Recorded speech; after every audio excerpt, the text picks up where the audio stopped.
Good morning, everybody. Ben and Woods, 97.3 The Fan. Great to be here with you on a Tuesday, January 14th. We are almost halfway through the dreaded month of January. Just the weirdest month. Everyone's struggling a little bit to get off the ground, man. I've gotten so many DMs this week from people that have thanked us for being on the air, and they're going through some hard times, and I love those messages. I do. I just wish everyone wasn't struggling right now, certainly. But we are here. We're happy to be here. Looking forward to our show today. Very, very excited and nervous about the program today. We'll tell you why in a moment. I'm Woodsy. That's Paul Reindl. He's the executive producer. Good morning, Paulie. Hey, how are you? Doing great. Ben Higgins, your friendly neighborhood sports anchor, joins us as well. Good morning, Benjamin. Good morning. It is cold outside today. Coldy. And I get it. We're not in Canada or Minnesota or Maine, but for San Diego, I saw my car temperature gauge dipped slightly into the 20s on the way to work, just for a moment. But yeah, still low 30s most of the way. That technically, everybody, is freezing. Yeah, technically it's freezing here in San Diego this morning. It's always freezing in the studio, even in June. It's butt cold in here, as it always is. But, like yesterday was one of those days. My hands were so cold, I didn't even want to, use your hands. Use my hands. Well, I had an hour to myself. And I was like, nope, hands are too cold. Not doing it. My hands are freezing. There's no way. You guys catch my drift? Washing the dishes. Nope. No. Folding laundry. Nope. Folding laundry would be nice. That would warm. That would be a good plan. Yeah. My hands were too cold. So I just said, forget it. I'm out. I'm not doing it. I'm not going to. So quit asking. It's freezing. I have my hands in my pockets right now. Don't let minor obstacles stand in the way of your life goals. There's nothing minor about my obstacle, Ben, all right? Just so you know. It's very, very, very cold. Very cold. In my house, I've taken to wearing a beanie around my home. You know, with Ma in her kerchief and I in my cap is a real thing in my home. Are you now. one of those houses that isn't allowed to turn on the heat? Correct. Okay. Ever. Beatrice in the chat says, now what if Roki was listening to this? She makes a good point. You do make a good point. I guess we do need to mind our P's and Q's a little bit more. But, hey, listen, big Roki news yesterday. I don't know about you guys. My stomach is in knots. It's giving me bubble guts. I am terrified. We will break down all of the Roki news that we saw yesterday, and there was plenty to get to yesterday. But how are you feeling, Benjamin? That's the one thing I want to know. I've been kind of just wavering between okay and on the verge of not okay. The voice sounds a little bit better. But yeah, just had a little cough last night. Couldn't quite shake it. It's been over a week now. Now, you're wearing your shirt that our buddy Craig got you for the Christmas and holiday extravaganza. My pal Craig Glover, man, just the most generous dude alive. Got you a shirt. He says, because you say however a lot, he got your shirt that just says, however, Ben Higgins. Now, which shirt do you like better? Because I do have, if you wanted to, wanted to wear the mesh, you could, because I do have it on me. No, I can still remember the feeling and how tight it was under the arms here.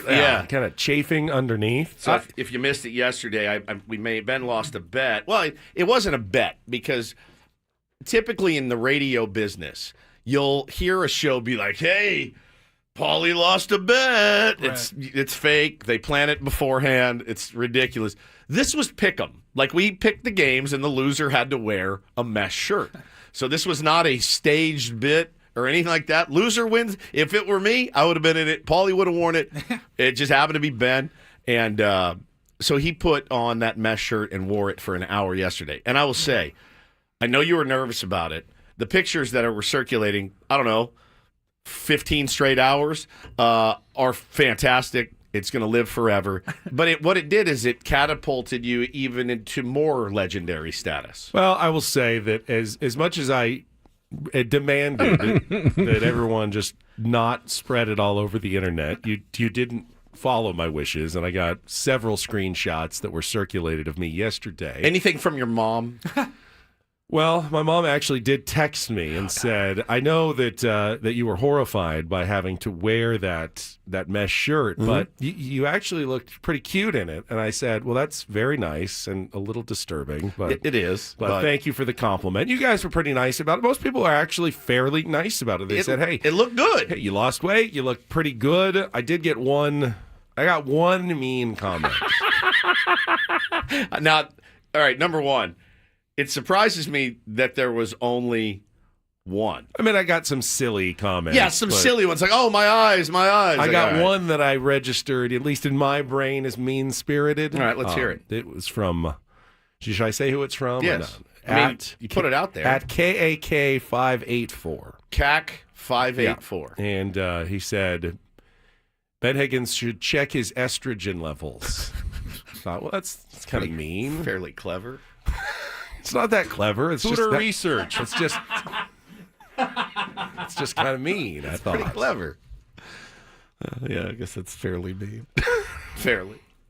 I thought you looked good. I looked okay. I mean, could be better. Could definitely could be worse. Be better. Could be worse. Could have gone either way. Kind of the boobs. Kind of the story of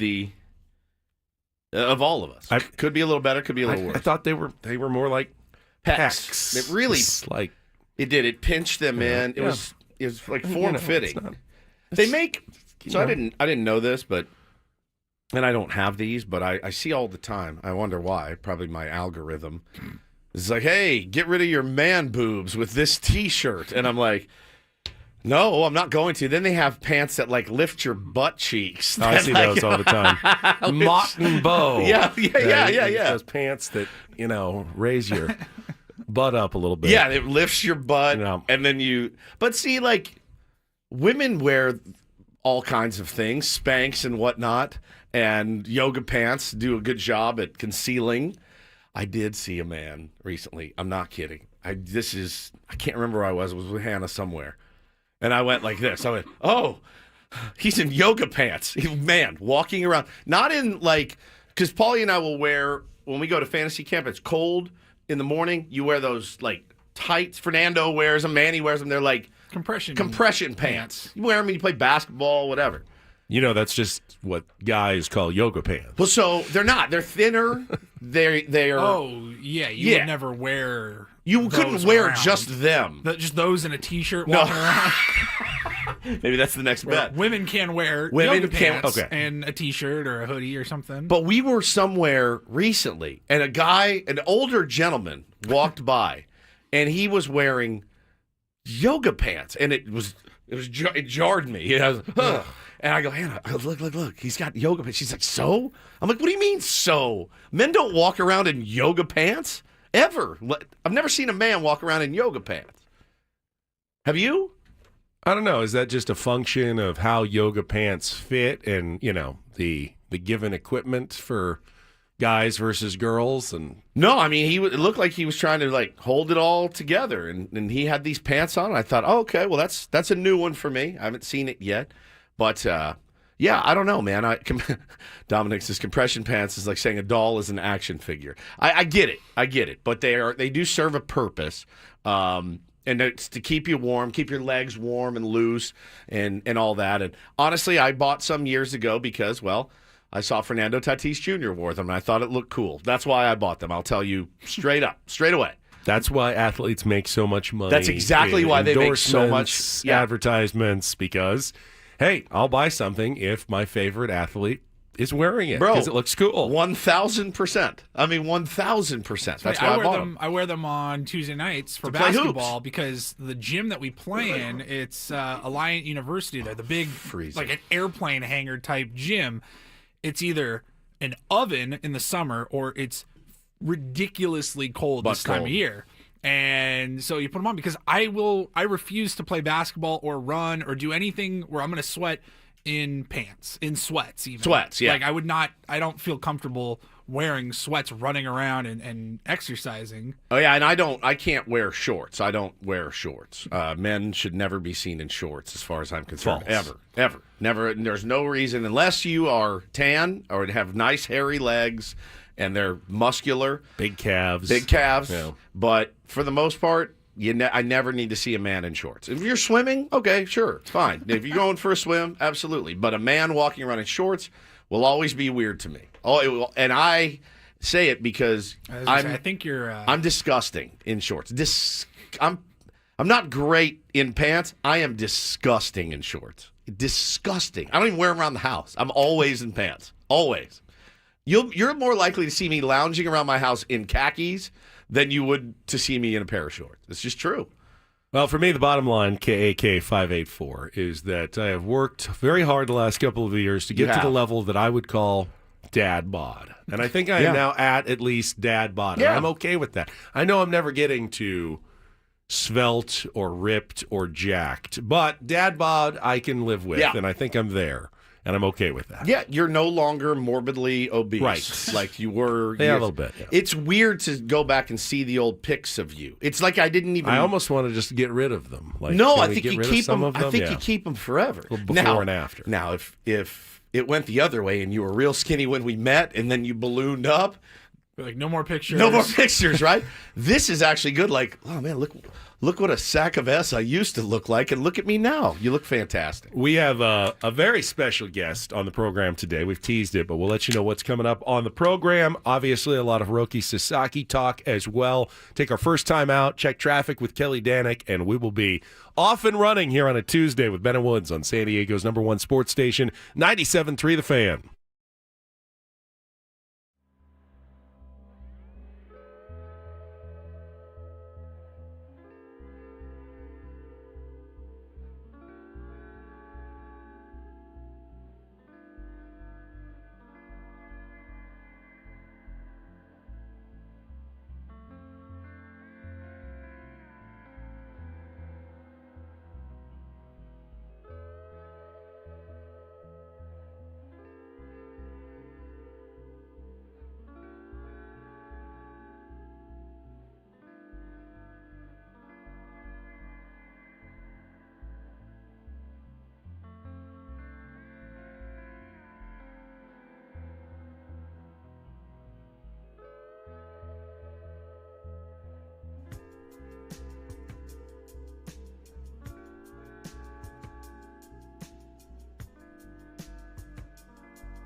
Hamul Casino.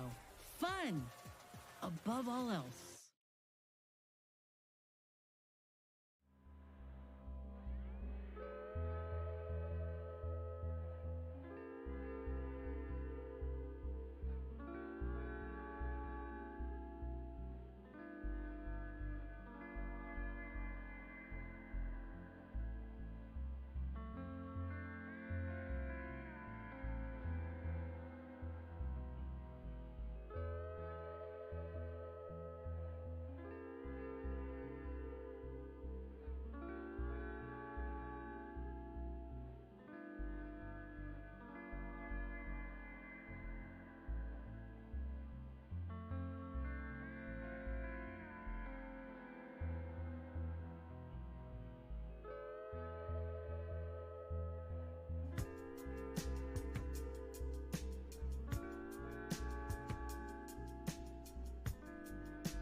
One week from today, we will be broadcasting live from the Peoria Sports Complex.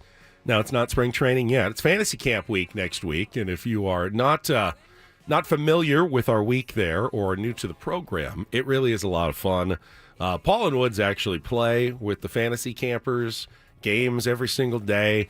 They have a lot of fun. I go and I moderate one of the panels this year. They've got talking to the Cy Young Award winners, nice. The living Cy Young Award winners for the San Diego Padres. But there are so many, Padres legends who are on hand, and just about every single one of them will stop by our table, which is right outside the Padres clubhouse in the inside the building. It's a little different than spring training. We have a little more unfettered access to the compound during Fantasy Camp Week.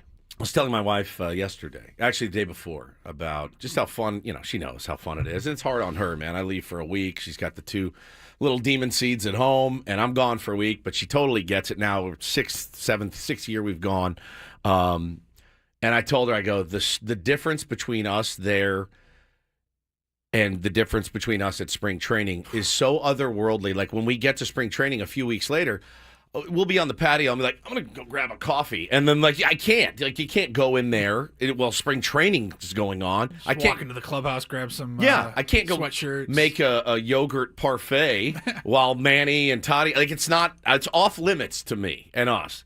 But at Fantasy Camp, you feel like a big leaguer. So you're like in your locker, which is like Manny's locker, with your feet up, this is the life. Those guys, honestly, they're so well taken care of. They should never complain about anything ever. The fields are immaculate. Everything is perfect. Food, everything you can imagine.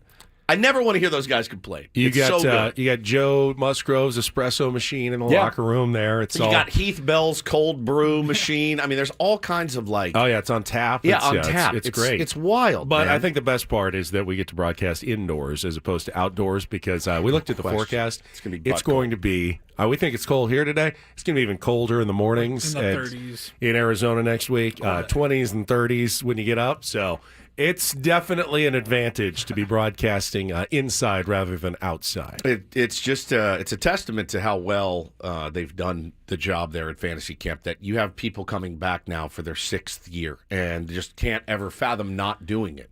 And we have a lot of fun, obviously. Our first year there was like 19 guys. Yeah, dude. We barely had enough for two teams. And now they've gone every year since then. That was 2019.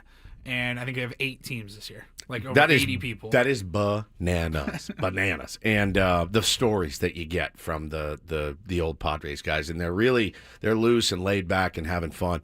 Hopefully you guys enjoyed. I think you will. We had a great time last year. It's so nice adding Benny to the mix. It's just going to be a blast. I'm going to be missing a lot of the farmers this week, next week, just to be there. Back in time for the final round on Saturday. Thank you for your sacrifice. Looking forward to it. It's not a sacrifice. I had a lot of fun last year. It was pretty enjoyable. Yeah, you did. All right, here's what we got. Here's what we did. Yeah, you did. You had a lot of fun. Here's what we've got. And usually I'll start with the beginning, but let me start with the end because, as we've mentioned a couple of times, we have a really special guest coming in studio in our 9 o'clock hour today. I see in our chat, Andros says, anyone used to listen to DSC? That was my morning show before I found 97.3. Yeah, DSC, Dave, Shelley, and Chainsaw was really the creme de la creme when it came to San Diego morning radio for decades, honestly. Just 3 absolute legends. Retired, called it a career about, a year and a half ago? Yeah. And this morning, it is going to be our honor to welcome Dave Rickards into studio just to kind of catch up on where he is and talk about his legendary career in San Diego morning radio and just shoot the breeze for the final hour of the show. I'm really looking forward to that. I'm a little nervous about it, actually. I'm sick to my stomach. Yeah, but I'm looking forward to it as well. This is I've got a Mount Rushmore of radio legends that I look up to. He's on it. Howard Stern's on it, who celebrated his 71st birthday yesterday, and my man Mike Reiner from Dallas. Now, I've had the chance to have lunch with Reiner, never met Stern, and now I'll get to do an hour of radio with Dave Rickards. I'm like a kid in a candy store. I mean, this is a hero of mine. This is a guy that took time out of his schedule to meet with me, help me in my career. And I have not gotten to spend a ton of time with him. And so I'm really excited to actually get to. It's like taking ground balls with Manny. You know what I mean? That's how I feel. Like I get to sit in a room and do radio with him. I'm elated. I worked mornings in the same building as Dave, Shelley, and Chainsaw for many years. And while I would talk to Chainsaw occasionally, sports guys, I never really spoke to Dave. I'm shocked. Yeah, I just was intimidated. I just thought, no, I'm just gonna let him. Have his process in the He's morning. absolutely terrifying. It's not just me, then. No, right. It's terrifying. Not just me. It's you too. All right. Yeah, I'm terrified. All right. So that's the final hour of the program. But before that means we got to cram everything in to the first 3 hours, including, as I mentioned, a lot of Roki Sasaki. I would call it news yesterday. No question. Wasn't just rumors. Not speculation. News. We had breaking news from reputable sources, the most reputable, Jeff Passan, on the pursuit of Roki Sasaki, which is coming to a conclusion here in the next week or so when he makes his decision, and we are officially down to 3 finalists, according to all of the reports. Reported and confirmed. The Los Angeles Dodgers, the Toronto Blue Jays, and the San Diego Padres. Everybody else has been informed. Thank you, but no thank you. Wow. We are moving on, and we are down to the last 3 candidates. So we'll discuss, whether those 3 choices and what Roki Sasaki's probably thinking at this point. Yeah, we'll talk about how it all kind of unfolded yesterday. One of the more interesting ways I've ever seen it unfold.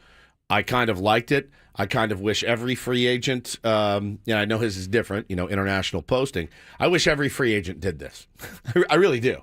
I wish that every time a big free agent met with teams and did his tour, the next day it was the Yankees have been informed that they are no longer in play. The Cubs have been informed. I loved it. I thought it was fantastic. I wish it was always like that. You are not the team. You are not it. You want a posting window for everybody. Pretty and then much. like a week in which they're allowed to sign. Correct. So you know, Yes. all right, here, you know what?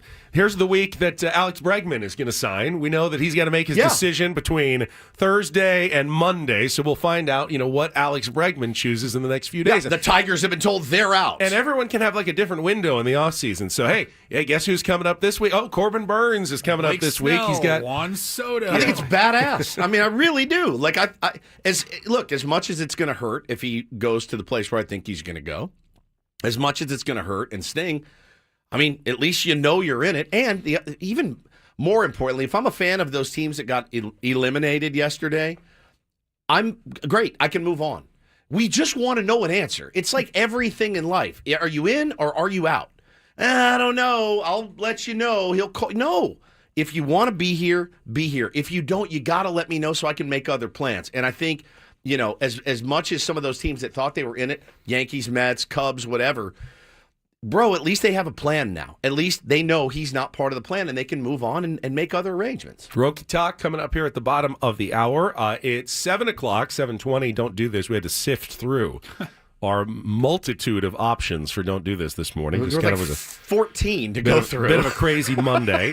We will get into last night's NFL game and the Deion Sanders rumors with the Dallas speculated yesterday. They've talked. Yes. They've talked. He's interested, so that's going to be dominating the conversation in the NFL. We'll do that in our 7:30 segment. Then in the 8 o'clock hour, we've got Take on Woods. And our Riddle Report moved up a little bit early today to make room for Dave Rickards in the final hour of the program. So that's your menu for a Tuesday on Ben and Woods. Very excited about it, Benny. Very, very excited about today's show. It's been a long time in the making, man, getting Dave in here. A long time. Speaking of exciting, I do want to remind everybody the biggest fan contest is returning on January 27th. Our grand prize is a night in the Odyssey Suite with 20 tickets for you and your friends at a future Padres game, an incredible prize. And all you have to do right now is register your name at 973thefansd.com/biggest-fan. Then once the 27th hits, listen, we announce names every day at 9 a.m., 1 p.m., and 5:30 p.m. for your chance to call in and qualify for the drawing for the grand prize. So a very simple contest with a very, very good prize available. Yes, sir. And right now we need to talk about Trust and Will. Both of us over the Christmas and holiday vacation sat down at our computers, went to trustandwill.com, and both punched out a will for the first time. It's just something I kind of always knew I needed to do. And I don't know. There were a multitude of reasons why I hadn't done it yet. They made it so easy for me, Ben, and I know they did the same for you. It really blew my mind how easy it was. Yeah, it's not something you really want to think about, right? But this makes it really simple. Get it done quickly. They'll mail you out the documents, and then you get them signed, and you got them. Keep them in your files. You know that your wishes can be followed if you're gone, and really make things a lot easier for your family. Speed up the process of probate court and everything that happens after you pass away. It's like making sure your family doesn't have to go through the added stress. They're already having, a terrible time.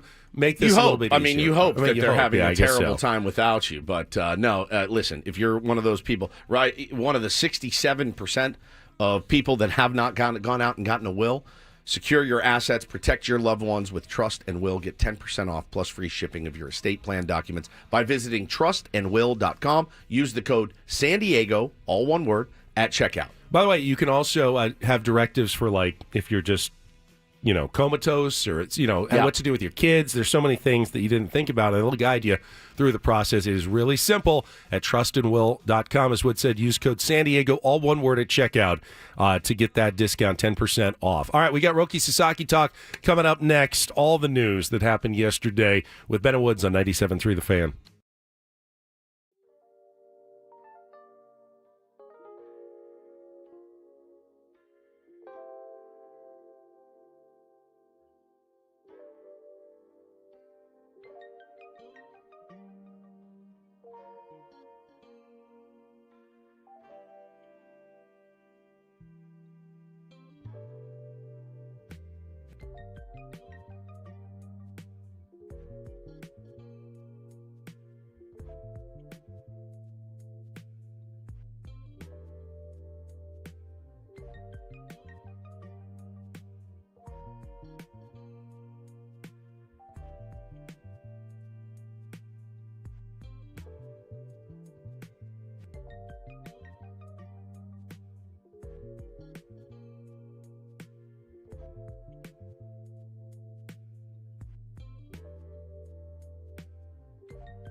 I got to thinking yesterday that Roki Sasaki isn't just a potentially franchise-changing pitcher.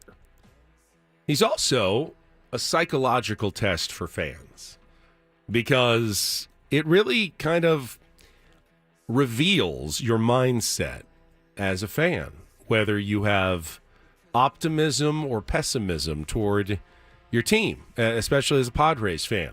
I saw Woods been kind of running the pessimistic side, and maybe that's self-preservation and self-protection, but every time I see you commenting, it's usually fearing or expecting the worst. Correct. The shoe is about to drop.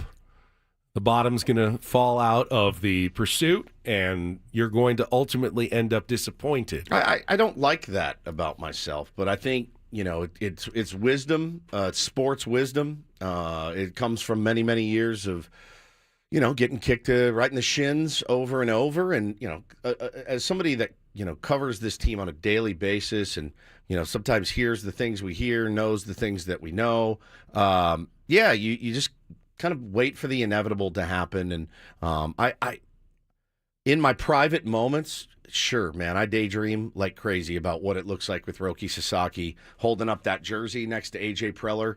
I absolutely I do. And I think that's why I have to preserve, I can't. The eternal optimist it's just not how I'm wired. I've seen too much bad stuff, and not just sports. I'm just wired to kind of be like, all right, man. And if it does happen, though, I express jubilation. I'm not one of those guys, Ben, that is like, oh, so let's say I'm negative about it just to protect myself. And then we get Roki. You know what I don't do? I don't go to the next level and say, well, he's probably going to be a bust anyway. I don't do that. It stops there, right? I don't stay pessimistic. If I think we're going to lose that game and I win that game, I don't go, oh, well, we got lucky. No, I'm jubilant and exuberant about that win. That's true. I never drag it out. It truly is a psychological cocoon for me. Paulie, what about you psychologically on the Roki Sasaki sweepstakes? Where do you feel like you fall? Probably similar to how Woods feels. How can you not daydream, especially on a day like yesterday when you find out you're a finalist? But nothing really changed for me yesterday because the Padres have been finalists since day one. It's been the Padres or the Dodgers. Ask anybody in baseball. See, now that's an optimist. I think that's an optimistic viewpoint right there. Well, that you've thought since day one it was the Padres or the Dodgers. They had 20 teams at least that were in on the pursuit.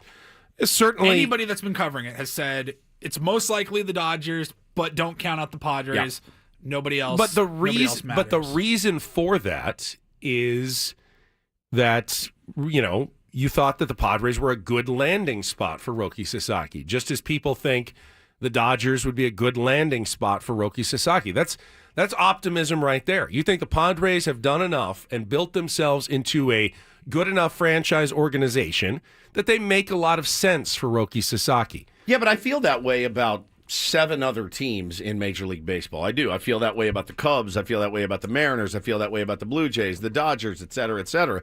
I do feel that way. But yes, I think this is a great place to come play baseball. I don't play baseball here, but you know what I'm saying? It's a great place to come and be a part of the scene that Petco Park has turned into. And I would want to be a part of that, certainly. But the thing, Ben, that gets me, and I was talking with some buddies about this yesterday. If you're Roki Sasaki, what is your main motivation in signing here as opposed to Los Angeles, right? If you are him, if you are the guy, and they're looking at you and these are your options, you the person, I can absolutely understand if he picks LA. I understand it.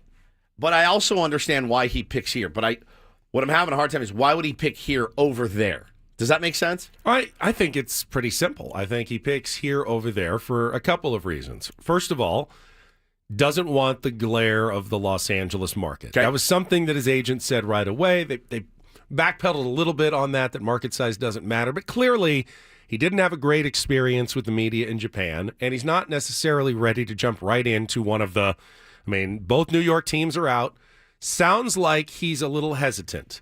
So that would be one reason to pick San Diego over Los Angeles. I think the other would be your personality as a player is simply, do I want to join in with the other two biggest Japanese stars, including the by far biggest star on the planet in Shohei Ohtani, and be the third wheel, the sidekick, or do I want to blaze my own trail a little bit more and go up against those guys and turn that into more of a rivalry and make that the defining start of my career. So let's say our show breaks up and I have the opportunity to go out on my own or work with you and Ben.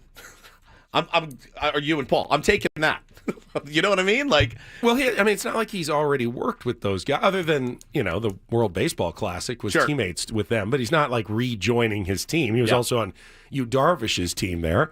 And I don't know the endorsement opportunities, whether being on Shohei's team does suck a lot of the oxygen out of some of those opportunities, or does it help? Or does it help? That's something for marketing experts and agents to kind of sift through. But quality of life. I like living in San Diego way more than I would like living in Los Angeles. I lived there for 4 years during college. The quality of life here, I think, is much better if that's important to him.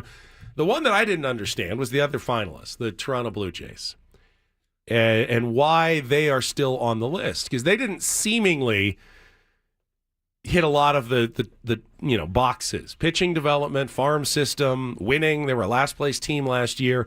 What is it about the Toronto Blue Jays that kept them? I mean, they're not on the West Coast. All I can think of is that Toronto it's a very international city, and it's great city. Somewhere you feel like if you're coming from another country, you'd probably feel pretty comfortable. The fact that Toronto is a finalist actually made me more optimistic about the Padres' chances, because that tells me that his quality of life and how comfortable he is pretty high on his level of wishes. If he kept Toronto in there all the way to the end, despite the fact that it doesn't make a lot of sense otherwise, that he's really looking strongly at quality of life and what city he lives in. And I think that gives a lot of credence to the fact that the Padres are not just a finalist, but I actually think at this point they're the favorite to land Roki Sasaki, at least in my mind. I don't know anything. I don't have any inside information. My gut tells me that they're at least a slight favorite at this point to land Roki Sasaki. Yeah, I mean, I'm not putting my name on that at all. I'm not going to. I do have a feeling you're going to end up on the Roki Sasaki hype video for the Los Angeles Dodgers. I did tweet that last night. I still believe that in my heart. They'll probably take that rant that Ben just and post it. Made. Yeah, it'll be great. No, but there's no need to wax poetic about Roki Sasaki right now, because there was actually and give you guys our philosophies. There was actual Roki news yesterday. And do you have the order that it went in yesterday as far as the teams that came off the board? I spent a lot more time on X than usual, just following. I think it was the Giants went out, and then it was both New York teams, and then the Rangers went out. Yep. I saw a report about the Diamondbacks being out. I don't know if they were ever in. And then it was the Cubs were out. And we were left with the three teams, and then Passan said, those are the three finalists. It's the Padres, the Dodgers, and the Blue Jays. Okay, yeah, when Jeff Passan sent that out, the heart starts to flutter a little bit, the gut starts to drop a little bit, and then you see the video of Roki Sasaki throwing at Petco Park, a kind of mangled Petco Park because of the rodeo. And there's no doubt that was Roki Sasaki whatsoever. And there were a cavalcade of Padres players sitting by watching. There was Yu Darvish, Manny Machado was there, I do believe. He was throwing to Ethan Salas. A.J. Preller was there. This is not uncommon, so it's not an uncommon thing. Apparently, he did the exact same thing in Toronto. Now, Toronto is in a dome. They play in a dome.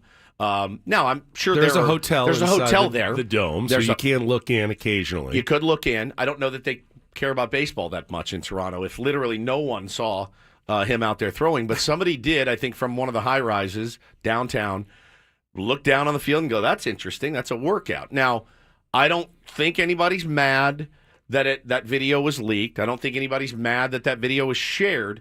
You're out in public, and if you wanted to keep that quiet, just go down to the tunnel and have him throw off a fake mound and have all the guys crowded around him. There's a part of me that thinks, oh no, we want this out there. You have to be. I wonder. Now, was that a request by Roki Sasaki? I want to go down and throw. To me, it feels pretty superfluous at this point. I mean, there's not AJ Prowler's not sitting there and I didn't like that little hitch in his delivery.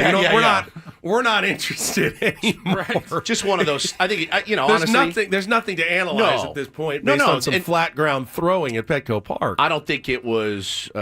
Did he maybe just want to go out and get a feel for the stadium and being out there, see the guys? He was throwing to Ethan Salas. Just get a feel for the guys and being out there. That may have been a Roki Sasaki request. I would love to just go out in your field and just throw it around for a couple of minutes. Just get a sense of what it feels like. Purple said in the chat, Toronto reports did say there was a video of Roki throwing for them, and they saw it. Some of the reporters saw it. So, I thought it was cool, man. I did. I loved it.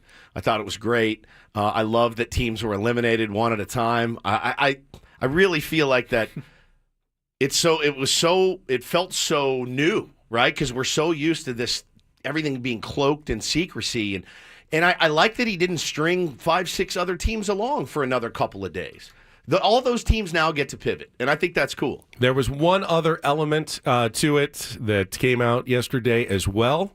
Doesn't mean a lot, but it also doesn't mean nothing. And we'll get to that after a quick check of traffic here on 97.3 The Fan. From the 855 Get Ross Traffic Center, protecting San Diego after accidents or injury, here's Kelly Danick. Guys, we already got numerous problems on our roads. There's a collision on the Rail Drive on-ramp to westbound 54. Also heading out of the South Bay, northbound 5 before E Street. Car hit the center divide. Northbound side of the 805 past Telegraph Canyon. Two-vehicle accident over the right shoulder. You got another crash up ahead on the University Avenue off-ramp. And two-vehicle accident southbound 67 before the 52. That's over to the right shoulder. I'm Kelly Danick with Ben & Wood, San Diego's #1 sports station, 97.3 The Fan. As you know, Woods, the Padres have a very social media savvy fan base. Oh, very much so. And someone's going to catch every little detail. And they did yesterday when they noticed that Roki Sasaki gained a couple of new followers on Instagram around the same time. Manny Machado and Jackson Merrill. And Ethan Salas. And Ethan Salas as well. All right, so three new followers. Oh, and Jeremiah Estrada. Yeah, there's a few that trickled down after that. Probably all the guys that met him. And that's what I'm thinking is cool guy. Yeah, I should follow him on Instagram. Yeah, we met. And, hey, you guys do know that if he goes to the Dodgers, all the guys that met him in San Diego are still going to be his buddy. As much as we don't want it to be, Mookie and Manny embrace. And every time Mookie gets to third base, they have a deep, long embrace.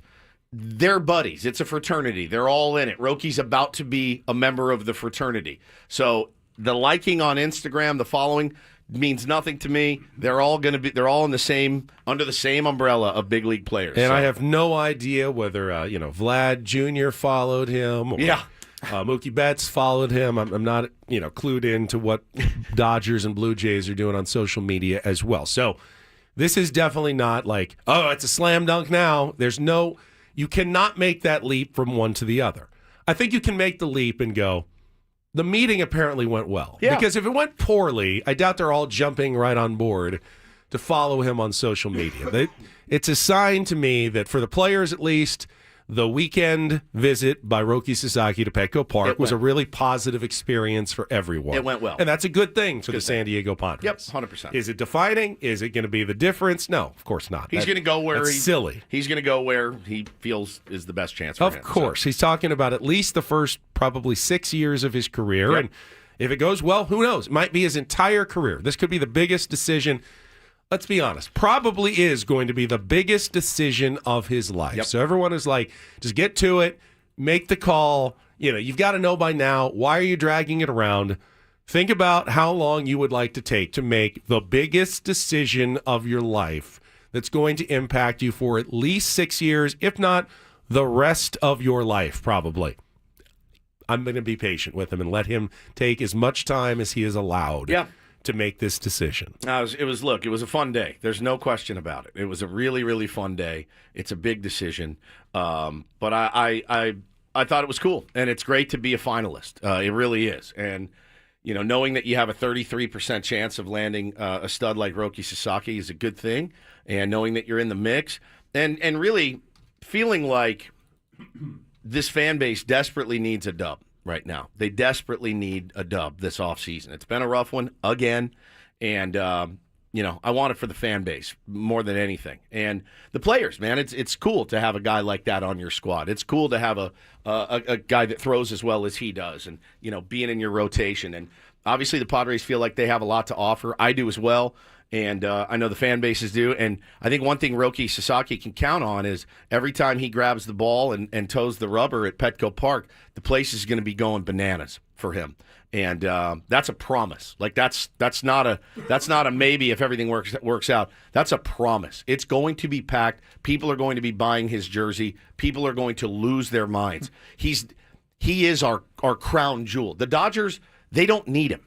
They do not need him. He is extra, Ben. He's extra for them. He is a great addition in an offseason of already great additions by that team. I saw a MLB Network graphic or something yesterday. It was like teams ranked based on how much they need Roki Sasaki, and the Padres were number 1 of, I think, 7 finalists, and the Dodgers were number 7 because they don't need him. They do not need him. They have no need for him. But other than the fact that they're like, well, we're the Dodgers, why not? Yeah. It's not really an important factor, I would think, to Roki Sasaki, how much the team needs me. It might be nice to know that, hey, this team really needs me, as opposed to this team's going to be fine with or without me. But I doubt it's like the deciding factor. I think that's a huge factor, to be needed by your employer or whatever, rather than you're just another guy. All right, just add you to the All-Star team. I see what you're saying, but at the same time, you also don't want to have that whiff of desperation on you. No, it's tough. It's really tough. No, you got to walk. That's a fine line to walk if you're the team. You can't. I mean, it's like meeting a woman for the first time. You can't. She knows. Yeah. She absolutely. The minute you walk up and say, "Hi, I'm Ben Higgins. Nice to meet you," she goes, "That guy hasn't touched a woman in 2 years." Like, they know that. They can smell it. Roki could he knows the situation. His agent knows the situation here. He knows what a fit. But it's also nice to be really wanted and needed at the same time. So how do you find that middle ground that's going to attract Roki Sasaki? And again, the reason why this is such a big deal, going through some of the ESPN, they were doing some comps yesterday on ESPN.com with their MLB insiders. Devin Schofield wrote, with his power fastball splitter combo, I think of 2 former MLB greats, Roger Clemens and Curt Schilling. Said there are certainly some similarities as well to Shohei Ohtani. Ohtani, the pitcher, it is. And then I saw one that I thought would even got me more excited. Bradford Doolittle said, the easy, heavy, hard stuff he offers reminds me of Kevin Brown, only with a different fastball. That's one Padres fans will remember just how heavy his pitches were. I'd be more excited about the Roger Clemens comp. That's a good one. You know what I mean? The splitter and fastball up in the zone. The most devastating combo. I mean, just as filthy as it gets. No, look, I'm excited about it, but it ain't happened yet. Get him to sign on the line, which is dotted. That's the only thing that matters. Well, as we hope to welcome Roki Sasaki soon, Padres also had to say farewell to a key contributor to last year's 93-win team. We'll get to that coming up in our 7 o'clock hour. Quick timeout. More Ben Woods on the other side here on 97.3 The Fan.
Little extra Padres news, non-Roki Sasaki variety yesterday when we saw that Donovan Solano signed a one-year deal with the Seattle Mariners, worth reported $3.5 million. I believe he's got another $1 million or $1.5 million available in incentives if he has a good season. Donovan Solano, I'm going to miss. And I think his teammates are going to miss him as well. Donnie Barrels, man. Called him the teacher. He was a guy that stepped in when the Padres needed someone to hit, and he hit like 286, 8 home runs last year in 96 games, was an absolutely key contributor both on the field and in the dugout and in the clubhouse for the San Diego Padres last season. Yeah, it's funny how the perception is different wherever you are. Our pal Dave Softy Mahler, who is one of the most hardcore Mariners fans there is up there in Seattle. Paulie grew up listening to him. He's probably on Paulie's Mount Rushmore of radio hosts. Yeah. Softy, he's great. We've interviewed him many times. He after the news breaks, he tweets, 37 years old, won WAR with the Padres last year. Mariners will be his 5th team in 5 years. Not happy with the signing of Donnie Barrels, but it's because he doesn't know Donnie Barrels yet. We were not overjoyed. We thought, oh, good move, low risk, but, is he a game changer? And turns out he was. He was a game changer for this team and had some really, really big hits and a really good clubhouse guy as well. So I think the key, though, there is 37 years old. Yeah. Donovan Solano was a bit of a bonus last year. A flyer at 36. Yep. Was not given a major league contract by anyone at the start of the season. Padres needed someone. AJ liked his makeup and I think kind of crossed his fingers, Guy, usually barrels it. Can he still do it for one more year?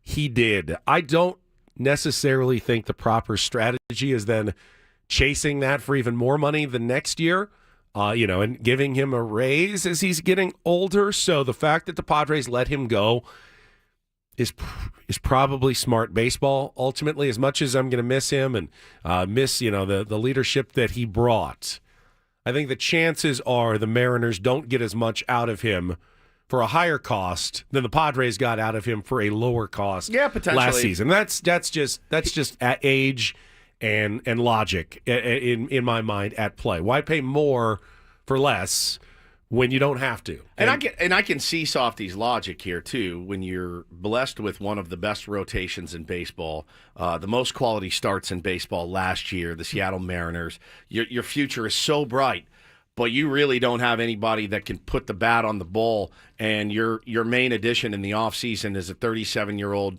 Donovan Solano. I can see what his point is. Like if I'm the Mariners ownership, I'm going to try to stack that lineup with the best hitters I could find. That can't be your first move of the offseason. It can't. I mean, it's like, with guys like Kyle Tucker that were out there that you could have made moves for. There's so many players out there that you could have brought into Seattle to help that lineup. When your first move is Donovan Solano, I get it. Now, you're also talking to a fan base that hasn't done anything here in San Diego. So I kind of agree. But we have good hitters.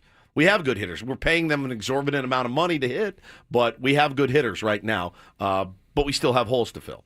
Absolutely. And hopefully after the Sasaki decision is made, we will see, a few more major league moves made by the San Diego Padres. I am expecting that. As am I. And if they don't, then they'll be a deficient team heading into spring training, at least, if they don't add a couple of pieces other than even Roki Sasaki, if they do land him coming up this week. One thing that A.J. Preller has always been good at, though, is identifying that talent, in its rawest form. And I was looking this morning at ESPN.com again, and something that I feel like Padres fans have been talking about for years. And they did a little thought piece, and it said, ranking all 30 MLB rosters if trades and free agency never existed. What if transactions were not allowed in Major League Baseball? So once you acquire a team, whether you draft a player, international signing, once they're in your organization, that's it. They're there for life. So, no trading away of prospects for Major League stars, no, free agency after 6 years. That's just who you've got. And that's where you play. And ultimately, I think the result of this is identifying which teams kind of identify young talent the best, whether it's in the draft or who it's signing, and I was interested to see the Padres stacked up pretty well, which didn't surprise me, as fans are always going, man, if we could just undo some of those trades and get some of those prospects back. The Padres actually ranked 6th on this list, and they listed the guys who would still be with the Padres. And for the regulars, they had Ty France, C.J. Abrams, Trey Turner, Hassan Kim, Luis Camposano, James Wood, Jackson Merrill, Hunter Renfroe, Jake Bowers. For a rotation, they had Max Fried, Mackenzie Gore, Zach Eflin, Miles Michaelis, and Ryan Weathers. And then for the bullpen, Emmanuel Clase, Andres Munoz, David Bednar. Good start there. 7, 8, and 9 right there. Yeah. Your 6-inning game, basically. Lineup doesn't really blow my hair back. No. Pitching staff, pretty good. Starting pitching staff, pretty good. Pretty good. Yeah. Elite bullpen. Elite bullpen. Elite bullpen. So the teams that they were behind, number 1, the Baltimore Orioles, who have been heralded in recent years. I mean, a lot of those guys are actually still on the Orioles. Yes. Add in, though, like a Manny Machado and a couple of other players, a couple other pitchers. But they have kept a lot of those stars in their lineup, and that's why they've been on the upswing. The Braves, number 2. Not a shocker. Always been a good development and drafting organization. You know, Freddie Freeman would still be there. They would still have a lot of their stars like Ronald Acuna Jr., Michael Harris, Ozzie Albies still there, Austin Riley. Then it's the Mariners, a team that's probably done less with their drafting and developing than some other teams, probably because they haven't spent on any free agents to augment some of their own players. Dodgers are at number 4. And then the Mets are at number 5. Give me the Dodgers lineup. So the Dodgers, here's what the Dodgers would still have. Regulars, Carlos Santana, Tae-Sung Kim, just signed him, Corey Seager, Michael Busch, Will Smith, Yordan Alvarez, O'Neal Cruz, Cody Bellinger, Jock Peterson. That's a pretty solid that's lineup. A great lineup of regulars. Their rotation, I don't even remember this one, Nathan Eovaldi, Yoshinobu Yamamoto, Walker Buehler, Clayton Kershaw, Ryan Pepio, and bullpen, Kenley Jansen, Yimi Garcia, Caleb Fernandez. Not bad. Solid. Yeah, I would say comparable, right, to better the Padres. Lineup, yeah, better lineup for sure. Padres have a better bullpen, but yeah, comparable with the identifying of the early talent that would still be in there. Now, that's obviously not the game. Then you have to turn that early talent into actual major league rosters, and you got to spend some money, and that's what ends up your product on the big league level in years after the fact. Yeah, it's interesting, man, and going back to Roki for a second, I saw somebody tweet yesterday. Somebody needs to explain to me why this is such a franchise altering move, and just to reiterate the fact that you're getting a pitcher of his caliber and his quality for a pittance, and it's control. That's what it is. This move is all about control. It's about free agent next year, 6 years, 2 years. This is not Yamamoto signing for $350 million. This is completely and utterly different. It's the same caliber of pitcher as Yamamoto was for $300 million less. Yeah, think of the total outlay for 6 years for Roki Sasaki. So he's going to get his, $7 million in bonus money.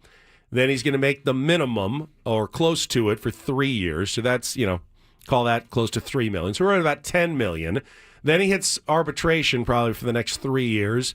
If he's as good as everyone says, it could probably make, 8, 15, and then 25. So you're talking about somewhere in the range of $50 million for 6 years versus $350 million for 10 years. Something like that. So you're just getting a giant discount on a player that otherwise would not be available. Right. And you can pay that player, but there's always the cost of then who can't you can't sign. Correct. Who you can't afford because you just paid that player. So you can devote more resources to your major league roster because you're devoting less resources to a top player like Roki Sasaki. That's exactly right. I mean, the teams that do this the right way, this is a guy that can set you up. I mean, this is drafting. This is like drafting Paul Skeens, right? Who's ready to make the jump to the big league 6 months later.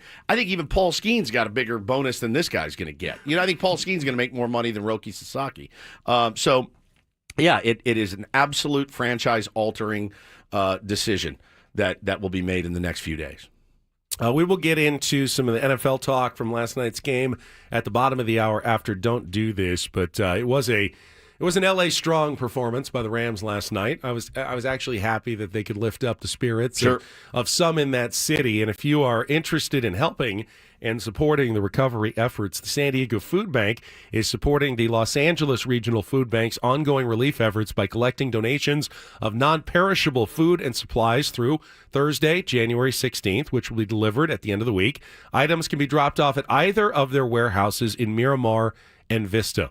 The LA Regional Food Bank has requested the following items for donations: water, energy bars, pop-top tuna, and chicken, so nothing that needs a can opener, just so you can open it easily.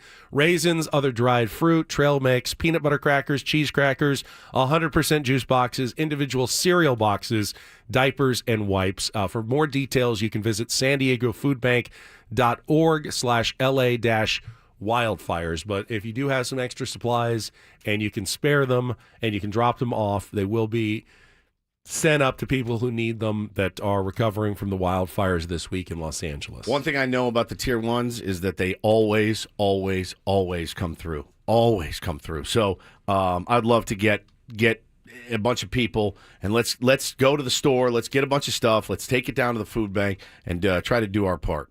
Absolutely. It's interesting. As much as we bag on LA, and they are, our nemesis 12 months out of the year. Yeah.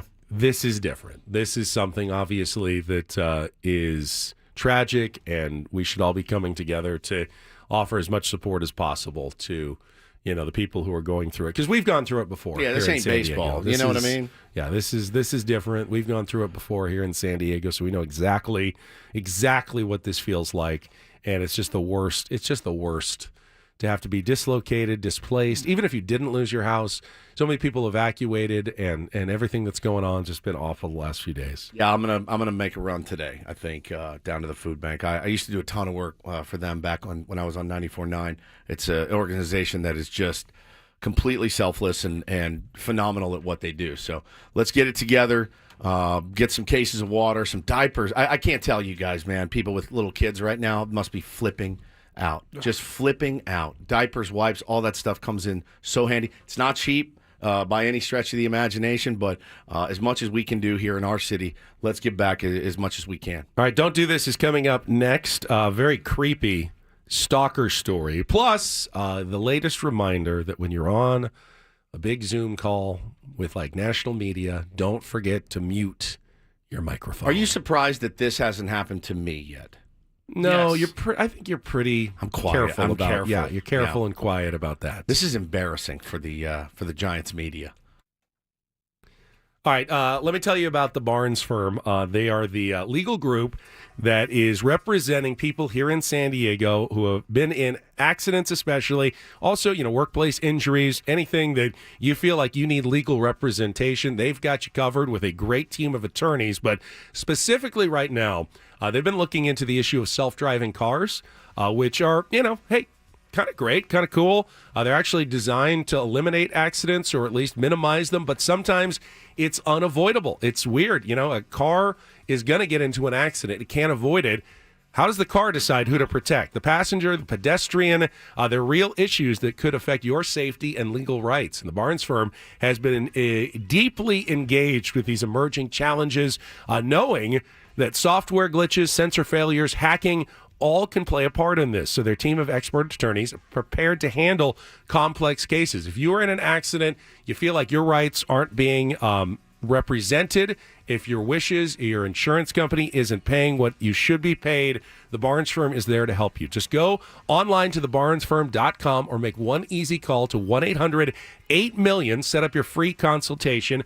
You will get charged nothing, and if you don't win your case, they take your case. They don't win, you will get charged nothing as well. So if you're in an accident, you want to have the best team of attorneys, that's the Barnes firm. Check them out today at thebarnesfirm.com or call 1-800-8-MILLION. Don't face it alone. It could be the best phone call you ever make.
here we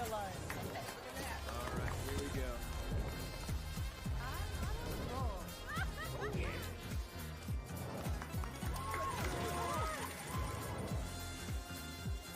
Black 17 on. That is my number. All right, hit me. Hamul Casino. Fun above all else.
Don't Do This is brought to you by Trust and Will. Don't leave your entire estate, house, kids, and life savings up to chance if and when you die.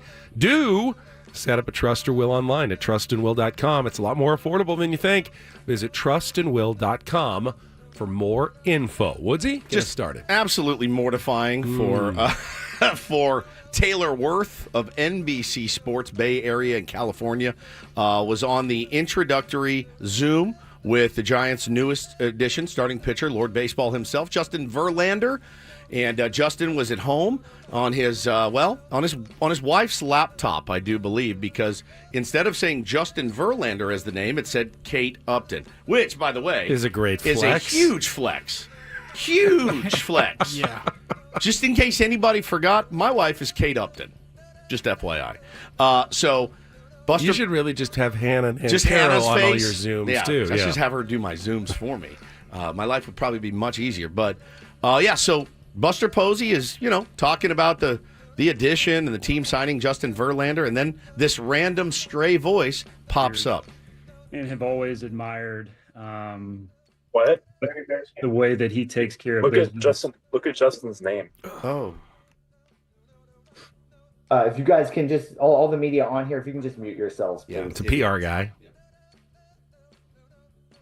I'll change it. All right, I'll change it. That's Justin. There's Justin. I'll change it. I'll change it. I'll change it, okay? I'll change it, okay? Embarrassing. Someone pointed out that, so the guy didn't have his video stream on, but there was a picture of him, like a publicity shot. Yeah. And they said, dude looks like a 13-year-old Colin Jost. Yeah, he does. It's like a young reporter. Young-looking reporter, for sure. Yeah, he does. But when you're on those, when you're on any Zoom meeting, just double, triple check to make sure you are you're muted. All right, this story is disturbing. Not so lighthearted. Especially after I finally watched Baby Reindeer over the holiday break, which is a Netflix show about a stalker in England. It's no joke. Of a comedian bartender guy. It's a real story. True story. And you can just see how awful it would be to have a stalker. And it happened, unfortunately, to WNBA star Caitlin Clark. According to court documents, a 55-year-old Texas man was arrested on felony stalking charges in Indianapolis after he repeatedly sent threats and sexually violent messages to Clark. Now, we have some of the tweets that he sent. It was mostly done, I believe, on X, like this one. Been driving around your house 3 times a day, but don't call the law just yet. The public is allowed to drive by Gainbridge, a.k.a. Caitlin's field house. And then I'm getting tickets. I'm sitting behind the bench. Bro, come on, man. And then after he had been warned, apparently, they said I was sending threatening texts, but the only thought on my mind was Caitlin. That is so creepy. So creepy. The post, quote, actually caused Caitlin Clark to feel terrorized, frightened, intimidated, or threatened. There were also, as I mentioned, some violent ones as well that have not been made public. Caitlin says, I never once responded. No. Didn't do anything, didn't like anything. So disturbing, dude. Yeah, it's extremely disturbing. And hopefully, obviously, this is handled, but Caitlin Clark is definitely the highest profile star the WNBA has ever had, which means some of these are probably somewhat new issues to the league as well. And I'm sure they have league security that will look into it as well and try to make sure that she is safe as possible. But this is scary. I think from there was a couple of threads going on the other day. A woman in Dallas actually it was really disturbing to read, and she had to go public with it because this guy was stalking her, and I caught myself reading in the thread, and I realized that police stations are inundated with all kinds of things and problems, but these threats and things like that, I think there needs to be a next level of taking it seriously. I really do. And I'm reading through. She's like, I've called, Frisco Police Department 30 times. There's nothing they can do until he does this. I don't know, man. Like, I don't know the solution. I just know that threats like that, they got to be taken more seriously. Paulie had said yesterday, was this like a story we had before? And I think what you're remembering, because we did it on Don't Do This, was the Oregon man who was arrested for stalking Paige Beckers, the Yukon star. Okay. He flew all the way from Oregon. Yes. That's what it was. And he was arrested, walking along the side of the road saying, I'm going to see Paige Beckers of Yukon. He was so obsessed with her, he actually flew all the way across the country. So gnarly. To continue his stalking and harassment. So, women's basketball. This is definitely a security issue. Women in general. I mean, honestly, it's an epidemic right now in our country. And then some good news. DD mega doo-doo. So the internet, it's undefeated. You know that. If you're out in public and you're making an ass out of yourself, chances are somebody's got a camera on you and they're going to get to the bottom of it. It's a real good reminder for all of us to mind our P's and Q's, Ben, when we're out in public, especially at a sporting event. And I told you yesterday about the Philly fan who was berating the female Packers fan in front of her, calling her a fat, dumb C word.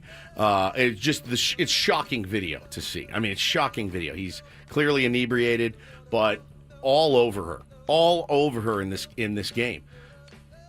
Husband took a video of it, took the internet all of 6 hours to get to the bottom of this, just like the Baltimore fan that was running up and down the streets, beating up people randomly, saying, I never lose. He's in jail right now.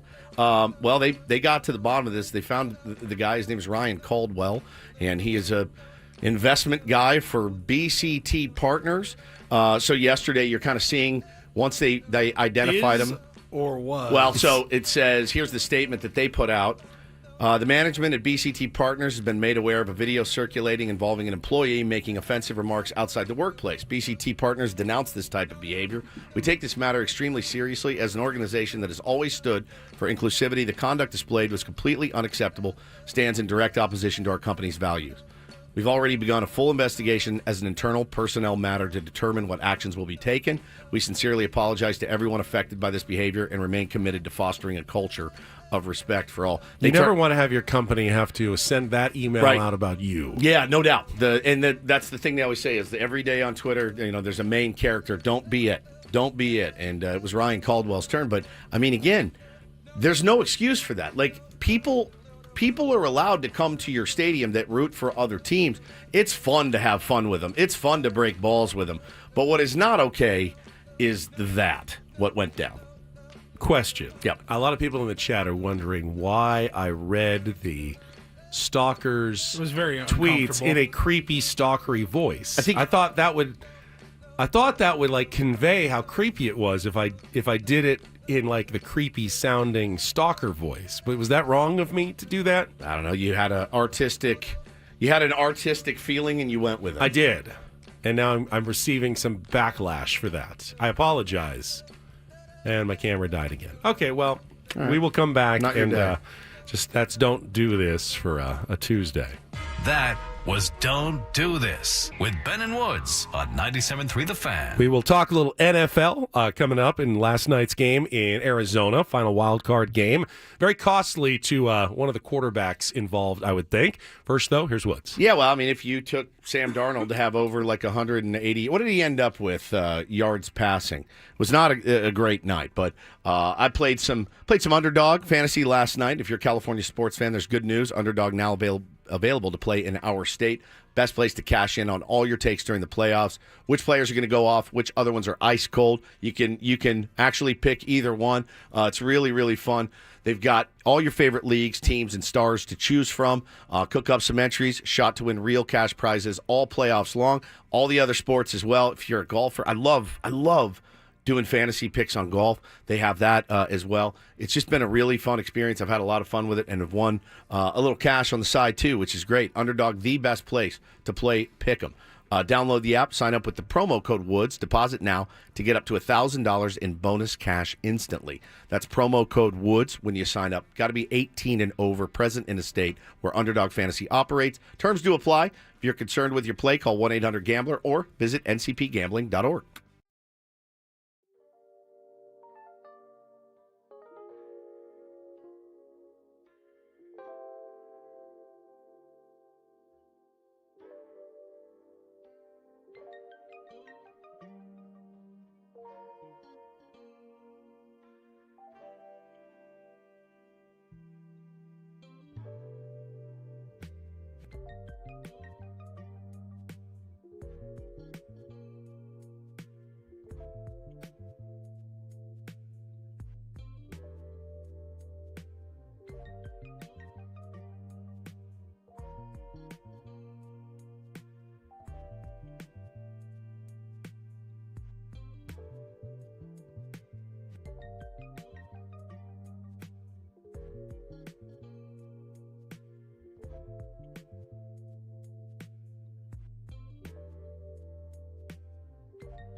Been talking a lot this morning about Roki Sasaki, and I think that's probably the right vein to stay in, Benny. And we all saw the video that came out yesterday. Now, from what I understand, it was posted on Reddit first.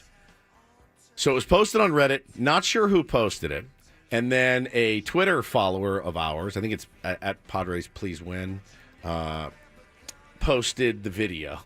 And I saw it and I went, oh my God.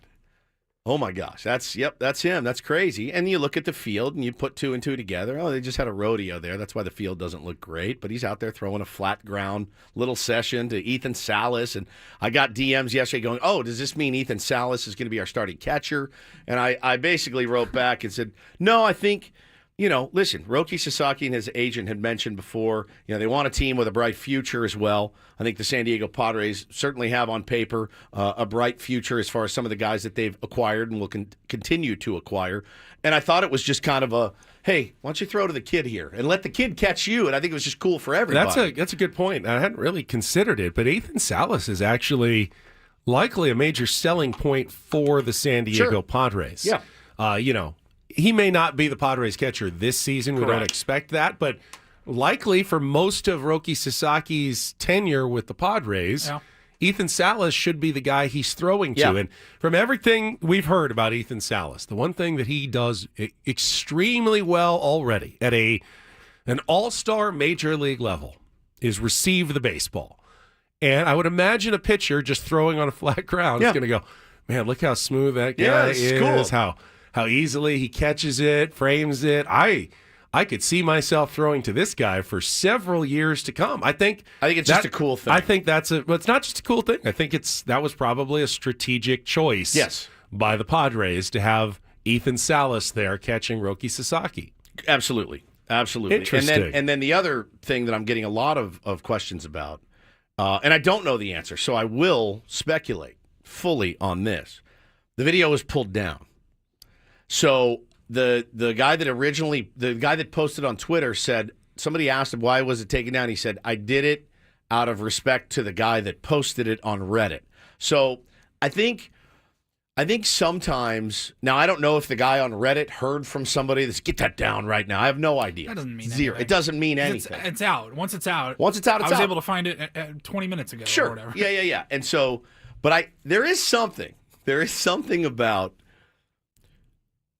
a video like that you post that you don't realize the smoke you're going to get from it, right? Like you have a video that's like, holy crap, I'm going to get this. And the smoke that you get from the public and it goes national and John Boy's retweeting it. And it's a lot, right? When a tweet of yours goes viral, it's a lot to handle. And so maybe this guy panicked that took it from the high rise or whatever and said, well, if it's not his video, certainly someone could say, the guy from Reddit. Reddit panicked, maybe, but it's also, it's his video to do with what he chooses. Yeah. He shot it and it's up to him. I mean, he could try to sell it if he wanted to and act like I can't use that on television. Oh, yeah. It's not my video. I don't have the rights to it. You have to ask. We would have to ask permission or buy it from him to use it on television. And maybe someone got into his ear and go, hey, you could maybe monetize this. You don't just give it away to everyone. There could be a million explanations on that. I was wondering, and this is probably not even remotely the case, but could it have possibly been a bit of a test from Roki Sasaki's side to see how intrusive San Diego would be from a fan media perspective for a guy who wants some privacy. I think where that's such an overreach and such a I agree. Stretch. But I at least throw it out there just as a speculation. No, I have seen it too. Of like, oh, they're here. There goes our chances. No. You have exactly as many chances today as you did yesterday. All right, so it's pretty sad when you think about the fact that had Sam Darnold 10 days ago tripped on a staircase and broken his ankle, he would probably be a much richer man this offseason than he's going to be having played the last two games. We'll talk about the wild card weekend wrap-up last night on Monday Night Football from Arizona next on 97.3 The Fan after a check of traffic. From the 855 Get Ross Traffic Center, protecting San Diego after accidents or injury, here's Kelly Danick. Still plenty of problems on our roads, guys. Westbound King Freeway, just before the 5, there's a collision involving a couple vehicles. It's over to the right shoulder. Also going to find on westbound 8 for the 125, accident involving a couple vehicles. That is over to the right shoulder. Northbound side of the 805, right at the North 15 connector, reports of a box or some other debris in the left lane. And stalled car in middle lanes, northbound 15, right before the 8. I'm Kelly Danick with Ben and Wood, San Diego's #1 sports station, 97.3 The Fan. There's a lot of talk today about how the Minnesota Vikings were a 14-3 fraud this season. The most wins ever for a wild card team in the NFL. And when you look at the schedule that they played, there's not a lot of quality wins in that 14. Their best win was probably their two-point wins over Green Bay. Were probably their best 2 wins of the season. After that, there's a lot of Giants, Bears, Jacksonville, Indy, Arizona, Tennessee. They beat mediocre teams all year long. They won close games, so they probably compiled a better record than their talent indicated. However, I can't go so far as to call Sam Darnold a complete fraud. He had a really good season for the Minnesota Vikings and ended up in the last 2 games against the Lions to end the regular season and the Rams. And make no mistake, Rams have one of the best defensive fronts in football. Went up against 2 really quality opponents and, struggled against those opponents. Better opponents than he had faced most of the season. It's not an indictment necessarily of Sam Darnold, but I think it reminds us that there's a reason why Sam Darnold was not considered a, premier quarterback in the NFL, and that some of the numbers this year were at least artificially inflated by having a good receiver, a good coach, playing indoors, playing a weaker schedule. Yes, he was a product of a lot of that this year. I mean, it's so hard to look at a guy that threw for 4,319 yards and 35 touchdowns and say, hey, you got lucky, pal. I don't know what to tell you. He got cold at the wrong time. He absolutely got it. Just like baseball teams, it happens to everybody. You get cold at the wrong time. He lost confidence after last week's game. I said it yesterday, and you watched it last night. You saw overthrows again. You saw uncertainty in the pocket with time. I mean, his feet were moving, Ben. Troy Aikman was like livid about Sam Darnold last night. He could not mask the contempt he had for Sam Darnold last night. But look, it's not weird. He went like 9 for 10 to start. He was making throws, and then he just never felt like they were going to even threaten LA yesterday. He got rattled, man, because he got sacked 9 times. And you can say he probably should have gotten rid of a couple of those and avoided them. There's no quarterback in football. Joe Montana is not going to have a good game when he's sacked anywhere close to 9 times. But I think Joe Montana's not getting sacked 9 times. Well, maybe not 9, but it's certainly not 0. I mean, he probably 5 or 6 at least times.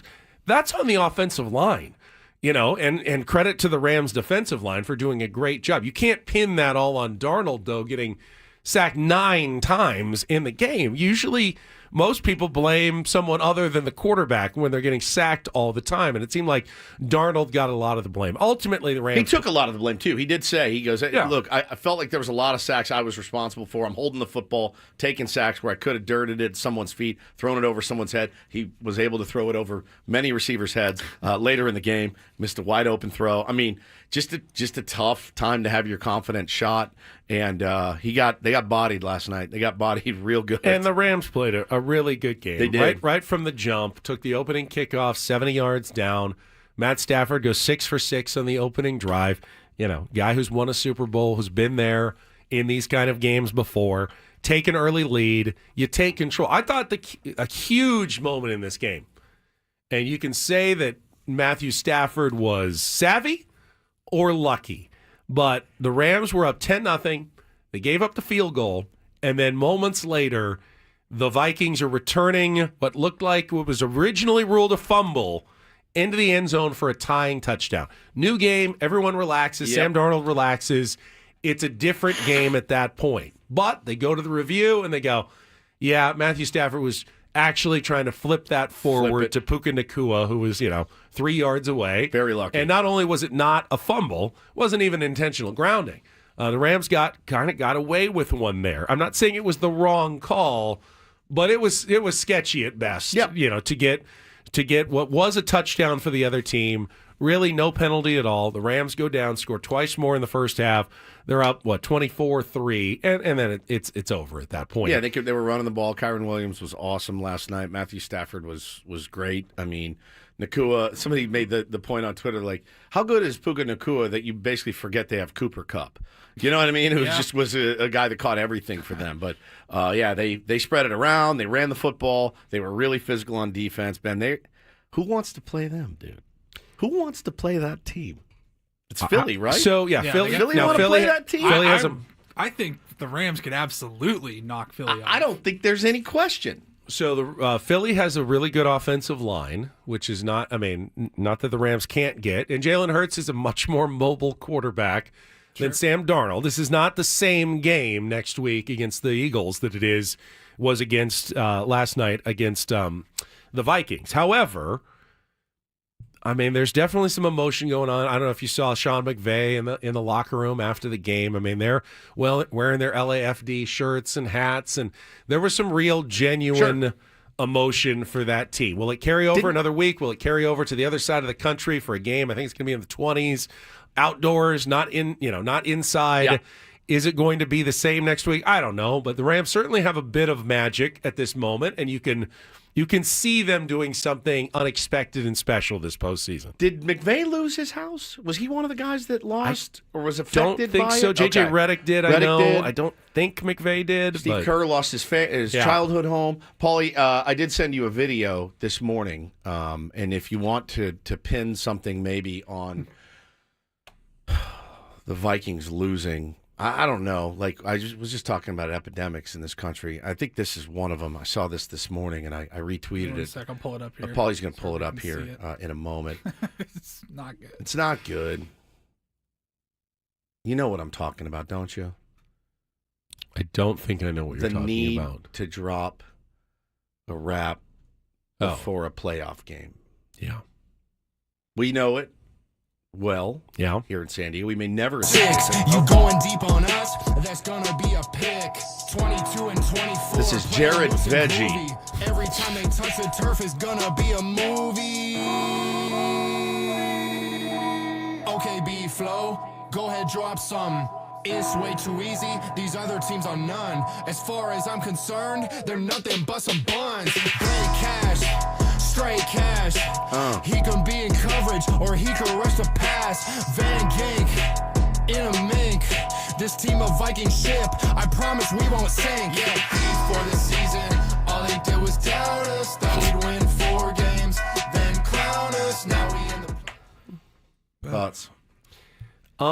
He went to the trouble of finding a location that looked kind of cool. I don't know. There's big looked like a parking garage. Yeah. Well, there's some sort of big behind him that looked like grand in scale. So I'll give him credit for that. Okay.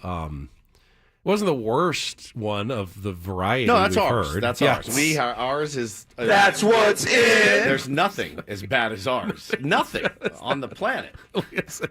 Bryce is going to lose. Manny's going to cruise. That's what's in. There's nothing. Really hard to top. Yeah, they're like a awful barbershop quartet with no music in the background. They didn't put any production value into it. This had production value. This did, yeah. He laid down a beat. He did. He had some words that generally made sense, I think, if you're a Vikings fan. Ours is, Andy says ours is actually the worst. I couldn't agree more. I've seen some bad ones. I've never seen one like that, like ours, ever. Forever cursed with that thing. Forever. Bryce is gonna lose and Manny's gonna cruise. We need to I don't know what we do, but I think we need to get those guys in and exercise those demons. I just can't bring myself to do it because what if it gets worse? I think we need to strap them to a rocket and send them away. To a rocket. Where could exile them somewhere? Where can we exile them? The moon. The moon. Okay. Jay the J.O. says, Woodsy is the best. Ben, where's the mesh? That's what's in. There you go. Oh. And see, the L.A. one, somebody's asking to play that one. No, they were jinx-proof this year, which is weird because they had some pretty bad ones too. But there is a dollar amount, it seems like. I don't know exactly what the number is, but there is a dollar amount there you can be jinx-proof. your team has to spend a certain amount. $700 million. Yeah. All right. That's fine. $1 billion, actually. So, all right. Right. Well, if you spend $1 billion, then you can wrap. If your team spends $1 billion, you can wrap all you want. It doesn't really matter. Let's see. So during the game last night, news leaked out, quite coincidentally, I'm sure, that Deion Sanders had made contact with Jerry Jones about the now open Dallas Cowboys head coaching position. Or vice versa, right? Or vice versa. They've spoken. There's interest, mutual interest on both sides. They're going to remain in touch. Don't expect anything imminent. But honestly, I think there's a real chance that Deion Sanders ends up as the next coach of the Dallas Cowboys. Jerry loves nothing if not a great circus. Yeah, a bit would be great. It'd be great for the content, certainly. The other name that they kept mentioning was Jason Witten coming in to coach the Cowboys. He's a Cowboys legend, but zero head coaching experience in the NFL. It's an odd choice, to be sure. I don't know, man. I don't know what to feel. I don't know how to feel. I really don't care either way, but I do think for entertainment purposes, Deion coaching the Cowboys would be electric. I was going to say, Jared loves the headline. He loves the headline. I think if you're Deion, you'd be nuts not to take the opportunity if it's offered to you. Now, you can parlay this into another, decent extension and more money with Colorado. So a lot of people saying, "Oh, there's no chance he leaves Colorado." I'm like, really? I don't saw think he's that married to Colorado, especially with his son leaving. I saw some veteran Cowboys reporters saying that Jerry would never pay. I believe he currently has an $8 million buyout with Colorado, and Jerry just doesn't do that. He doesn't even like firing coaches early and paying them twice. That's why Mike McCarthy just let his contract run out and now move on to another one, so he doesn't have to pay two coaches at the same time. He's kind of frugal that way, is Jerry. But I mean, if you're going to sign Deion, it's going to be a massive deal. He's not coming to the Cowboys cheap. Deion could just say, "Fine, I'll pay the $8 million buyout. You just pay me $8 million more than you thought you were going to pay as my salary." However you want to work it out. I think that's a hurdle that can be overcome if Jerry really wants Deion Sanders to be the coach. Jason Witten, that makes no sense. If you're going with the big former player splash, it's Deion Sanders. You will have everybody talking about you. You will have. You already do, though. Yeah, that's the thing. Is like if you're the Cowboys, aren't they consistently the number one most valuable team in sports? Because they do year? things like this, though. But they don't. They had boring ass Jason Garrett. They had Mike McCarthy. He likes puppets, man. Like Deion's not going to be a puppet for him. I just don't know if it's going to work. If the Cowboys go 14-3, they're the most talked about NFL team. If they go 3-14, they're still the most talked about NFL team. And if they go 8-8, 9 or whatever, then they're still the most talked about team. So I guess you're right. They don't need it, but it does fit their MO. Ben nailed it yesterday. You nailed it yesterday when you said Jerry Jones would rather lose his way than win and not get credit. And I think that's absolutely right on. Like he wants to be the guy in charge of pulling the strings that lead to a Super Bowl champion, just like happened 30 years ago. And then Jimmy Johnson spoke his mind, and what happened? He's out on his ass, never to coach again. And the team has been in a free fall ever since. Well, I'm definitely more hesitant that Jerry Jones is going to pull the trigger on this. I think if it's offered, Deion should make the jump. I mean, going from Jackson State to head coach of the Cowboys in 3 years. I don't care if your name is Deion Sanders incredible. or what. That is I want to see it. That is quite the meteoric rise in coaching circles to go from Jackson State to the Dallas Cowboys in that amount of time. I want to see it. And I think Troy Aikman even said on the broadcast last night, it's not a place you can go where you're going to be able to do and speak your mind freely like Deion Sanders would want to do. So I don't know that it's a great fit. Well, the crazy thing, the Troy Aikman comments about, people say, well, this is a premier job. And he's basically like, is it? Is it? Is it really a premier and this job? Is Troy Aikman. That's Troy Aikman. Calling out the Dallas Cowboys. Going, I don't know if this is a coveted job in the NFL anymore. You could not have.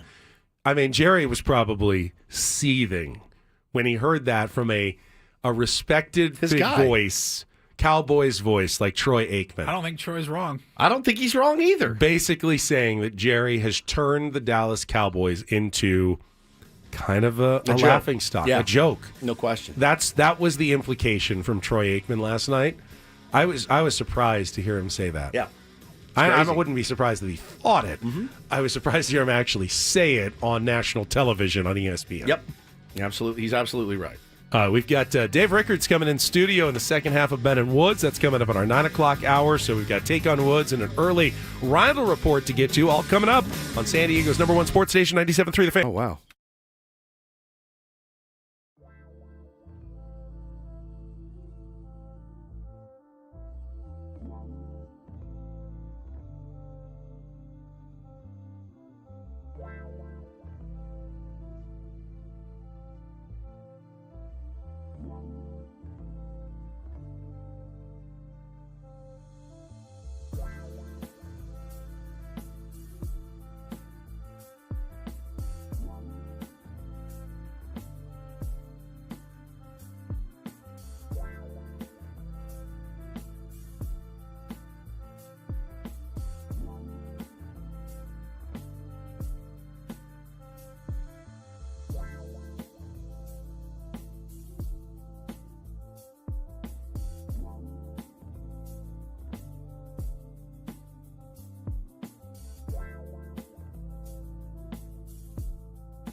All right, my friends, we are halfway home on a Tuesday. It's January 14th. It's Ben and Woods 97.3. The Fan. Great to be here with all of you.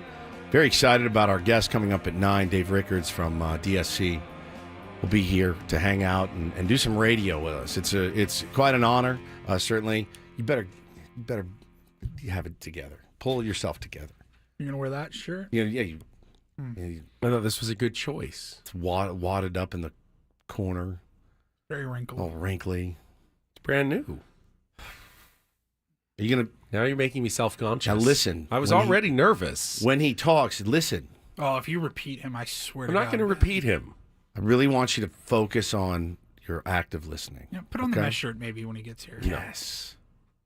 You know, they were always legend for their April Fool's pranks. Yeah, many pranks. Including one, and it was brought up in the chat earlier, where they convinced a good portion of San Diego that the space shuttle was going to land at the Montgomery Field, which is right across the street from us here. Got in a lot of trouble for that. A lot of trouble for that. Little tiny airport. You know, the space shuttle lands on like extra long runways out in the desert. Like it was like they needed huge amounts of space. No chance they could ever land a space shuttle on a little tiny regional airport like Montgomery Field. But they got in a bit of hot water for that one. You respected it though, didn't you? I respect it, but I don't have the stomach for it. I don't have the stomach for that amount of smoke. I could take a little smoke, but not that much smoke. That is like the upper levels of smoke. You know, I've gotten called to the principal's office once or twice, but nothing like that. You don't, and I know that probably. I wonder if he could do it over again. Would he? I mean, it's so good pub for their show, and ultimately they didn't lose their jobs or anything. But I wonder if the juice was worth the squeeze. We'll ask him when he comes in. I mean, he probably gets asked about it all the time, but it would make me very, very nervous. But I'm very excited to have Dave in here and see what I can learn from him in an hour. I know he's a fan of our show and has had really nice things to say about what we've been able to do, and that's the ultimate honor, obviously coming from a guy like that. But I'm nervous. I'm excited. I'm really, really nervous. He always did a great job, and I respected this immensely, of weaving in all of the different voices on his show. It's so hard to do. But at the same time, he was... You knew who was in charge. Oh, yeah. He commanded... He commanded the authority of the room. He was the ringmaster, man, for sure. And you're together so long, you start to get it down pat, and it's like it's symphonic. It really is. We have those moments too where I can just look at Paulie once, like give him like one look, and he's like, "Oh, Woods wants the Stroganoff drop or something." Stroganoff. Look at that. I mean, it's just I didn't even have to say it. It's just unspoken. Ben likes a racy paperback. Something that you've been looking for in your personal life. All I have to do is just give Paulie like a quick look. I am looking for a good racy paperback. By the way, we think we might have found one for you. Oh, really? More details on that on Friday. I'm still working out in my mind if we can actually do it, but I think we have found one. If we can't, it's going to be the most elite member stream. Correct. Of all time. Of all time, yes. On YouTube later this month. But really appreciate you guys being here. If you're listening on the radio, thank you. If you're listening on Alexa, great. If you're watching on YouTube, we do appreciate that as well. We've just surpassed 7,000 subscribers on YouTube. That's great. Let's get about 13,000 more and call it a day. Sounds good. That? Yep. Obviously, Roki Sasaki has been a big topic today. Well, did you see the comment in the chat? I did. Do we want to give it any oxygen? No, not really. Really? What? The guy who said that I know someone at the Dodgers. So Rancid Guns is the name. He says, I got a friend that works at the Dodgers. He's going to be wearing number 14. All right. So I could give you, if I wanted, I could give you the same things from the Padres. Yeah. I'm not going to, though, because he's not wearing 14 because that's Tyler Wade's number. So that's not happening. I don't know who Roki Sasaki thinks he is, but he's not getting T. Wade's number. Honestly, someone asked me at Channel 10 yesterday, well, if he knows, saying no to all these teams, why doesn't he just let it be known where he's going? And I said, I honestly think he hasn't decided yet. I think he wants to sleep on it a couple of more days. Biggest decision of his life. Go through the finalists and pros and cons, make lists with his agent, do whatever your process is to make the biggest decision of your life. And I am okay with that. Give the man the time, the space that he needs. Maybe he's leaning heavily in one direction, but he's like, why should I make a decision a second before I absolutely have to? Maybe the key piece of information is still eluding me. I'll have a dream one night and it'll all become clear. Give yourself the opportunity to process as much information for as long as possible and then make the most informed decision you can. And I would guess that the reason why we don't know, who the last team is because Sasaki himself may not know the answer to that question yet. Well, I think we all think, oh yeah, he's known for weeks where he's going. I doubt it. I want to let myself believe that he knows where he's going. I'm not disagreeing with you. I just tend to think that he knows. I think the team that he's going to also knows. I think he knew. I do. Like maybe a few weeks ago. I think so too. And he's still going through the process. I mean, who doesn't like to be wined and dined, right? Well, Jeff says, I respectfully disagree, Ben. I think he always wanted to choose the Padres, but he wanted to give other teams the chance to beat the offer lifestyle of being a San Diego Padres. And I doubt anyone has. Maybe he went into the process with a favorite. I don't know if it was the Padres or it was the Dodgers or some other team. I mean, that's human nature. I think we all have certain expectations and beliefs going in, but at the same time, your eyes are going to get opened by this process of meeting with different front offices and visiting different cities. There's no way that he's thinking the exact same way he did 6 weeks ago. When this process was just getting started. He's learned a lot during that time that I think will shape and inform his decision. Just FYI, number 14 is retired from the Los Angeles Dodgers. That was Gil Hodges' number. So it ain't going to be 14, whoever your source is. Check your sources. Yeah, so that's great catch by Katie in the chat. She's just an FYI.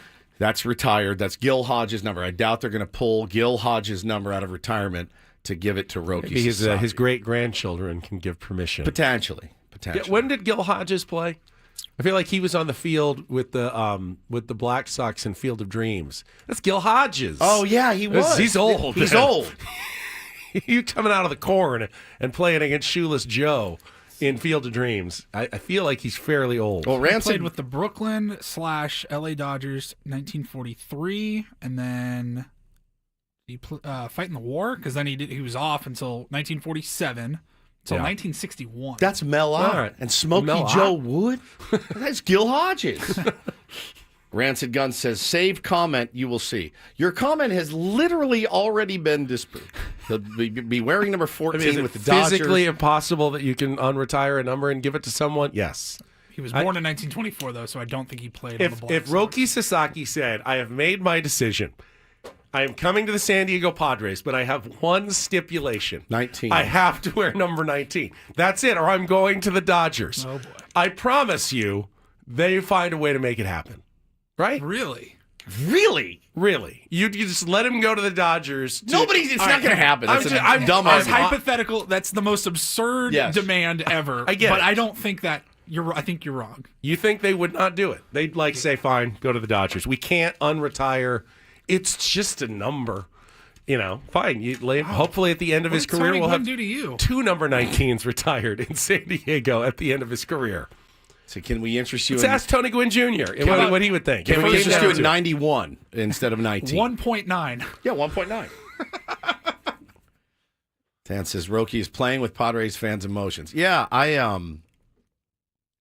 don't necessarily feel that way. He's not doing this. This is his agent letting teams know that they're not going to be signing, which I think it's a really classy move. I really, really do. And I've talked about it a couple times today, letting those other teams know, hey, let's not spin our wheels anymore worrying about this.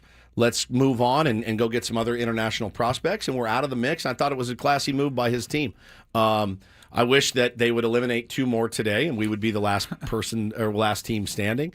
But it's probably too much to ask. How about this? This happens to every major free agent that's been around, not necessarily coming over from Japan. Is there a mystery team? Are we going to see a mystery team tomorrow? No, I don't think there's a mystery team, but what I do fear, and I'm telling you, like Dodgers are out, but a mystery team emerges. If we get Roki Sasaki and we have a chance to get AJ Preller on, I want to say to him, let's ask each other too. What are your thoughts? What's going on right now? Is Friedman on the phone going? Is he making an extra push, a pitch? Is Preller making an extra push? I don't know who's the GM of the Blue Jays. Good question. Great question. Is he? Are they still just pounding Joel Wolf? If this was a normal free agency pursuit, yes, you just increase your offer. Correct. Like, we need to get you. We're adding millions to the offer. Correct. But you Ross can't do Atkins. that. Yeah, you can't do that. So yeah, that's why the mystery team's not. The mystery team is designed to up the price. Correct. You can't up the price. There's nothing more you can offer him. You're selling yourself, but at this point, you can't call it, oh, we forgot to tell you about the Getty Museum in Los Angeles. You'd really love the Getty Museum. And AJ's going, hey, but did you see the panda bears at the zoo? Did you hear that Coheed and Cambria is playing Petco Park later in the year? I'm sure there's nothing you can add at this point. It's just the ball is in Sasaki's court. And now we wait. I love waiting. It's my favorite. I'm so patient. Need a contestant for Take on Woods. That'll help us pass at least a few minutes while Roki Sasaki decides.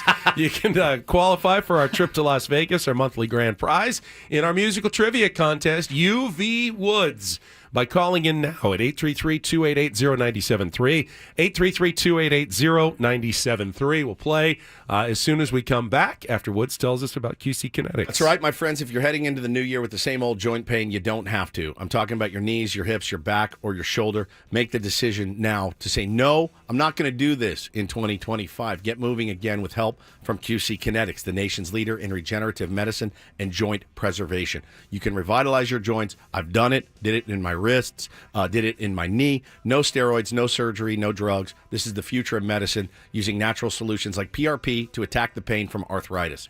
Tens of thousands of people like myself with pain have discovered these cellular treatments. So happy that I found QC Kinetics. So you can live your life again without constant pain in your joints. Want to learn more about how you can refresh your joints, get lasting relief with these incredible treatments? Call QC Kinetics today for a free consultation. Deal with joint pain now so you can make the most of the new year. 619-614-PAIN. 619-614-PAIN. Once again, QC Kinetics, 619-614-PAIN.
here we go.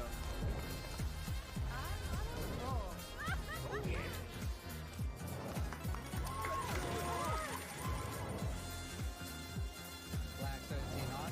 That is my number. All right, hit me. Hamul Casino. Fun above all else.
For a moment, somebody sent me a picture of Kike Hernandez wearing number 14, and I went, oh, no. But they retired it in 2022. They retired Gil Hodges' number in 2022. Looks that way, and he wore number 8 on return. And then Kike was taken away from Kike. Okay, yes. So it's unlikely that they've reserved it for Roki Sasaki. Correct.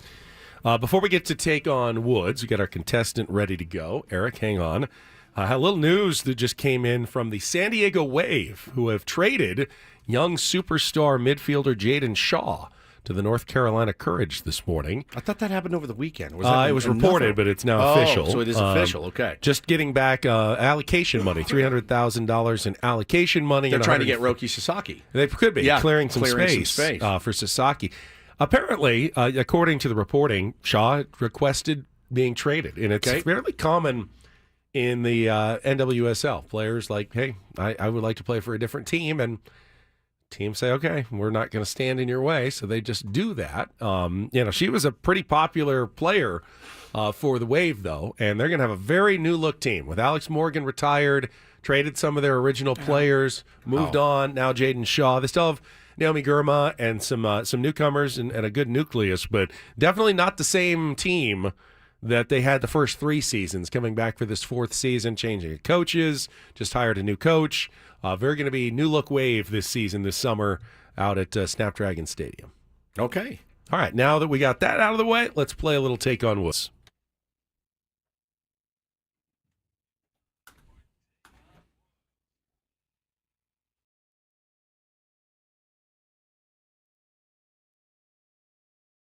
And as I mentioned, Eric is our contestant today on Take on Woods. Eric, good morning. How are you?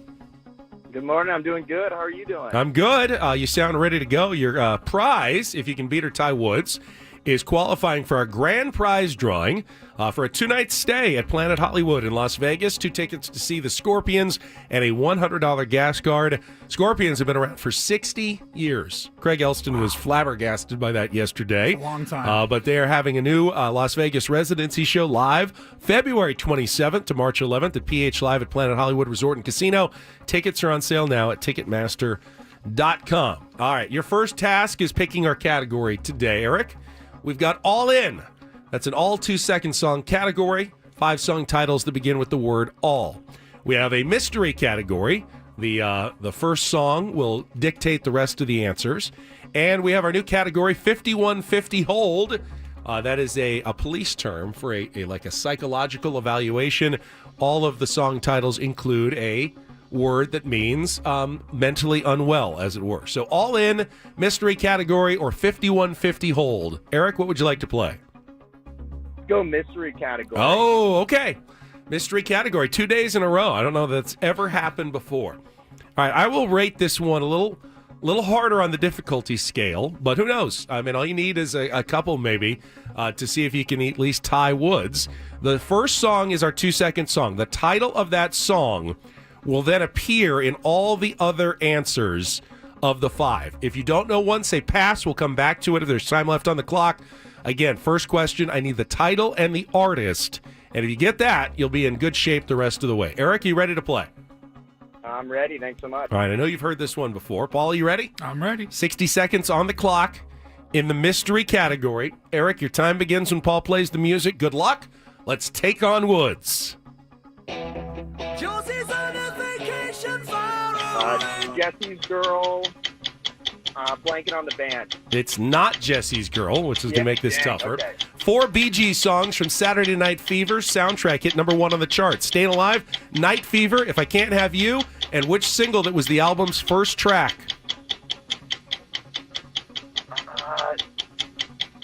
Staying Alive?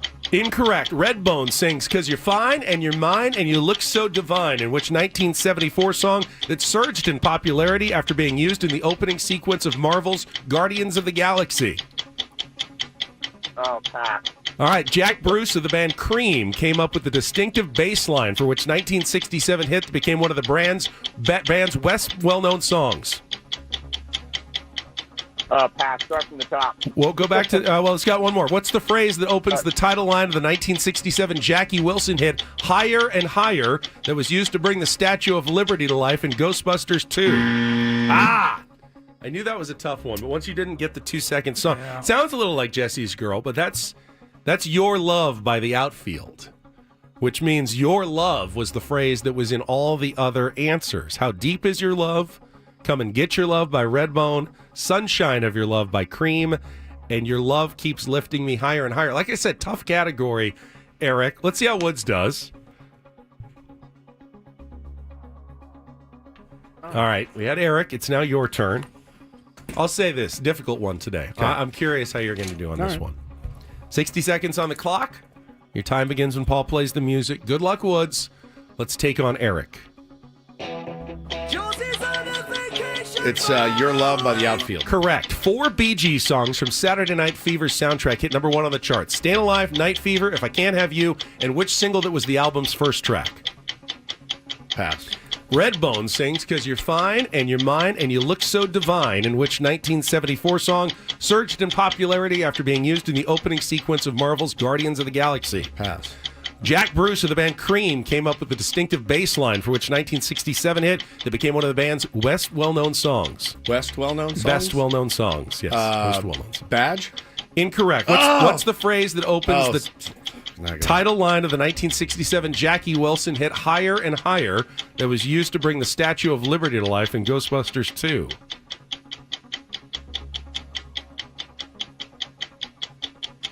What's the what? The line? Yeah. Blank, Higher and Higher. You Take Me? No, incorrect. Oh, my God.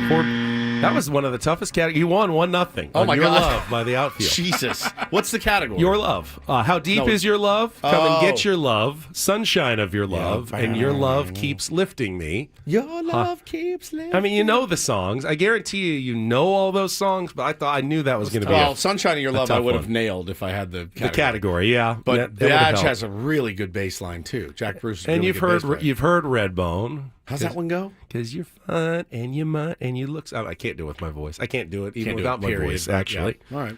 And How Deep Is Your Love? I mean, that was the Bee Gees Your Love, documentary and everything. But yeah, Your Love.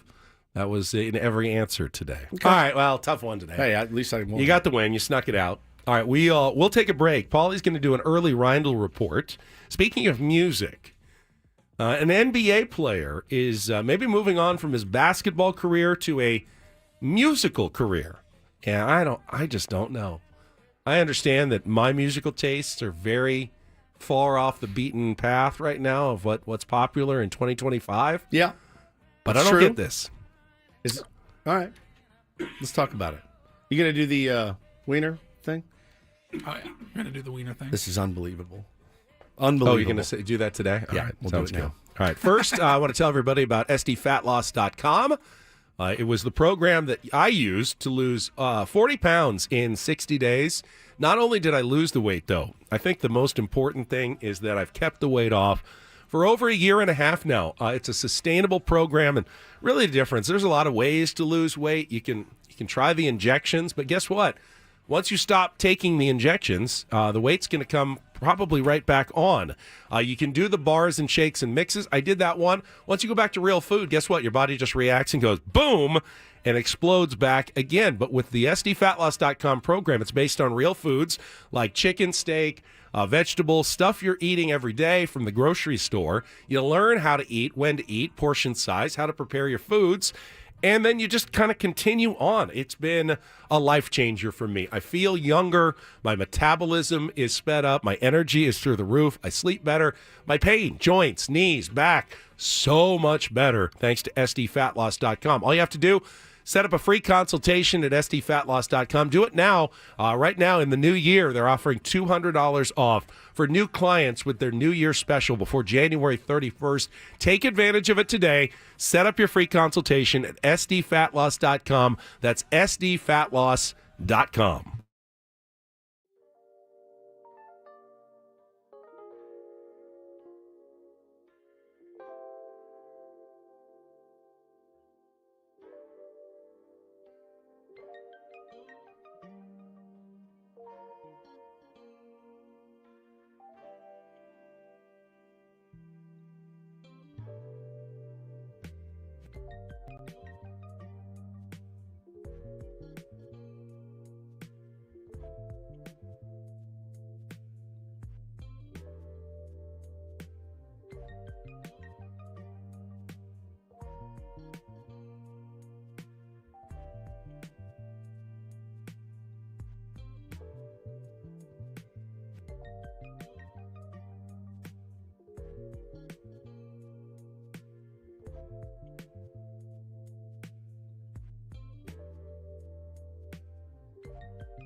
See, Jeff is one of our regulars in the chat. I didn't realize he's going to be at fantasy camp with you guys next week. Excited. That's cool.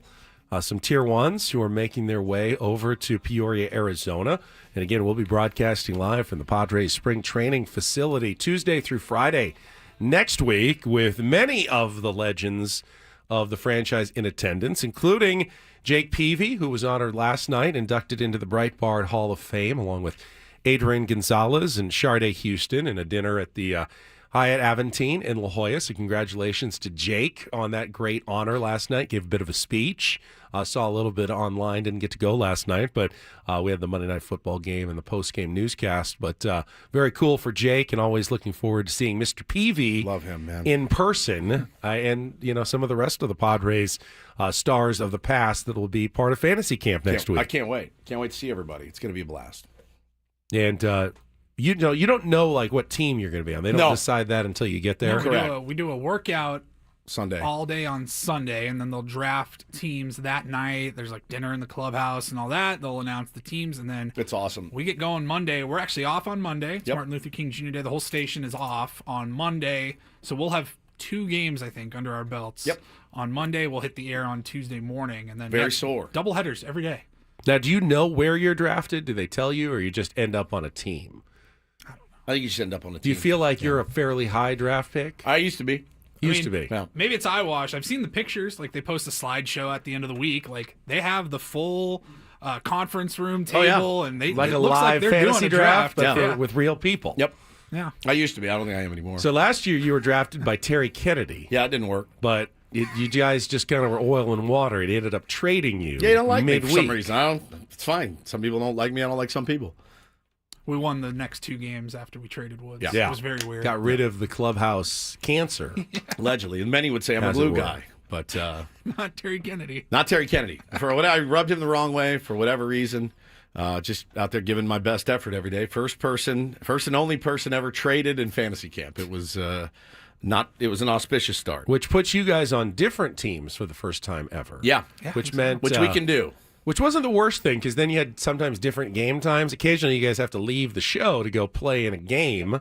You'll stick around as long as possible, but you can't let your teammates down. Correct. When you're on the field. Right. So we lose you occasionally during the week, but should have a good week next week. Looking forward to it. The alumni that'll be there, Arky Sinfracco and Tim Flannery are coaching together. Yes. Carlos Hernandez and Wally Joyner. Great team. Andy Ashby and Jake Peavy. Great team. I don't know how much they're going to win, but they're going to have a lot of fun. Yeah, it's going to be really fun. Heath Bell and Chris Gomez. Just all business. Brett Boone and Brian Lawrence. Great team. The Killer Bees. We have Greg Garcia and Gigi. Gary Templeton. I love that team too. Mark Grant, Mark Loretta.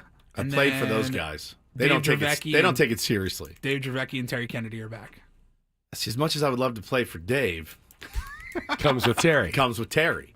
Dave's very encouraging. Flan, I would like to play for Flan. Terry once managed Ricky Henderson. I know. He couldn't handle you. Couldn't handle me. Isn't that crazy? Interesting. So weird. Very strange.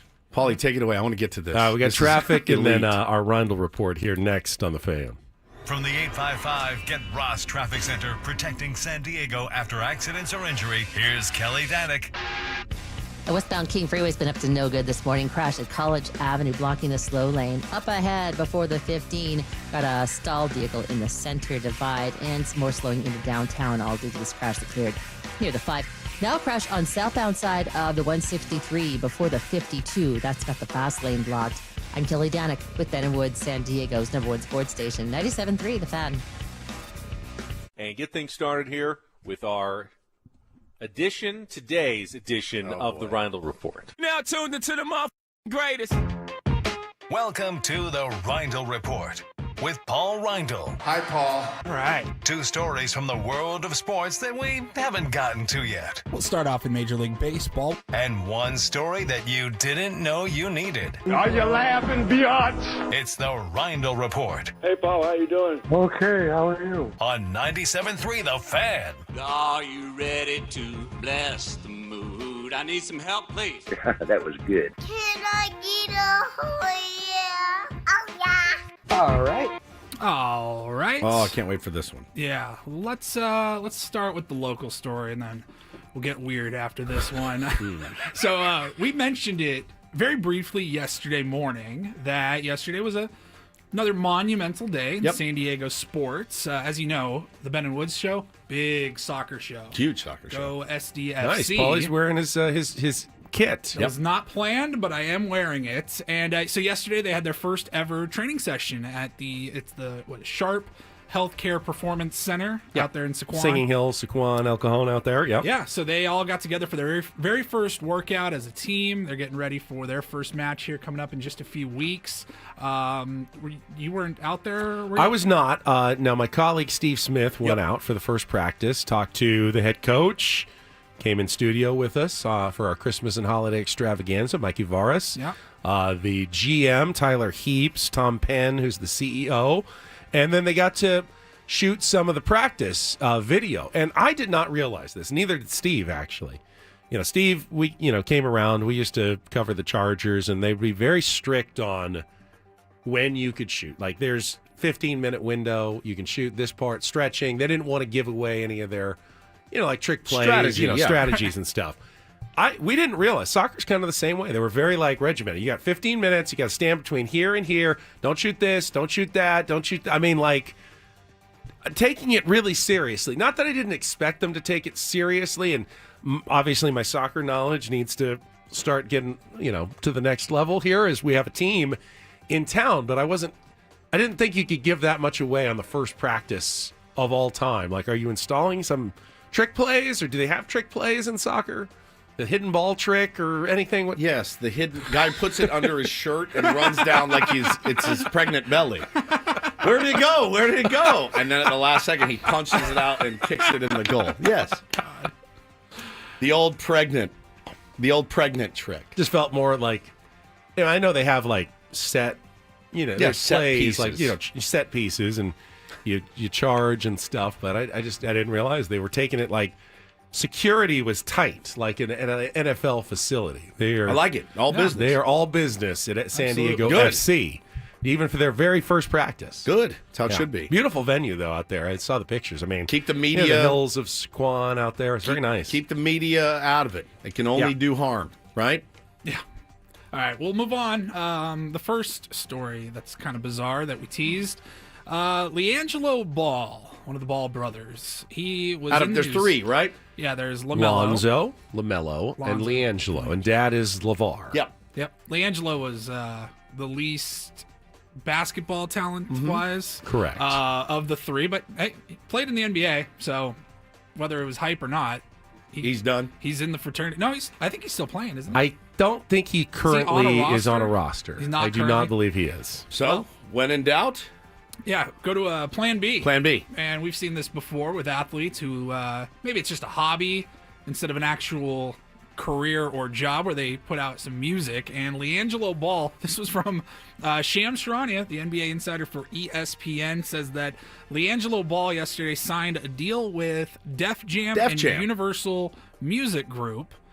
And the deal is worth as much as $13 million. Hey. $8 million guaranteed for LiAngelo, and it gives him full ownership of his music and his own record label. So, Woods, you could probably speak more. I don't know. In current day and age, is that a lot of money? Is that pretty normal? I think that's a massive. That seems like a lot of money. That's a massive amount of money. And to have your own rights of the music. Having publishing, having all the control of your music and creative. What does Def Jam get out of this? We don't own the music. You get your own record label. We're giving you a ton of money.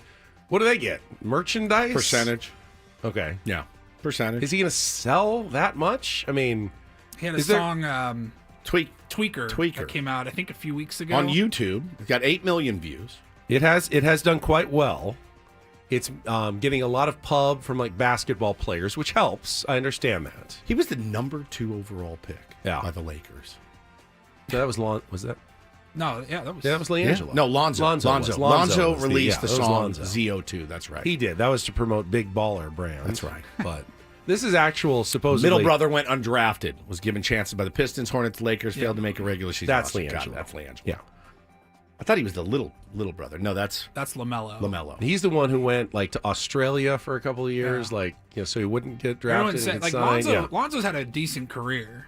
But everybody said LaMelo would be the best of the three brothers. LeVar did say he'd go 3 for 3. You know how there's helicopter Spoke that parents, into existence. that micromanage their kids and their career.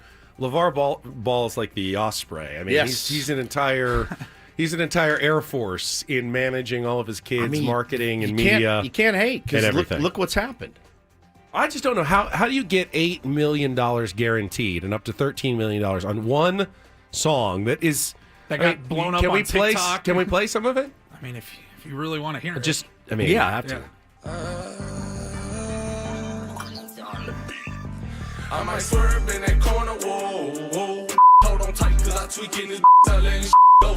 And I heard that she wanna show, me who should be, I'm kinda with it, show me some. Okay, kinda like it. All right, not terrible. So is one not terrible song worth $13 million? Yeah, he's gonna put out a record, so it's probably a 2-album, 3-album They already deal. said he's got a second single on its way. It's just the single culture is what bothers me. I'm an album guy.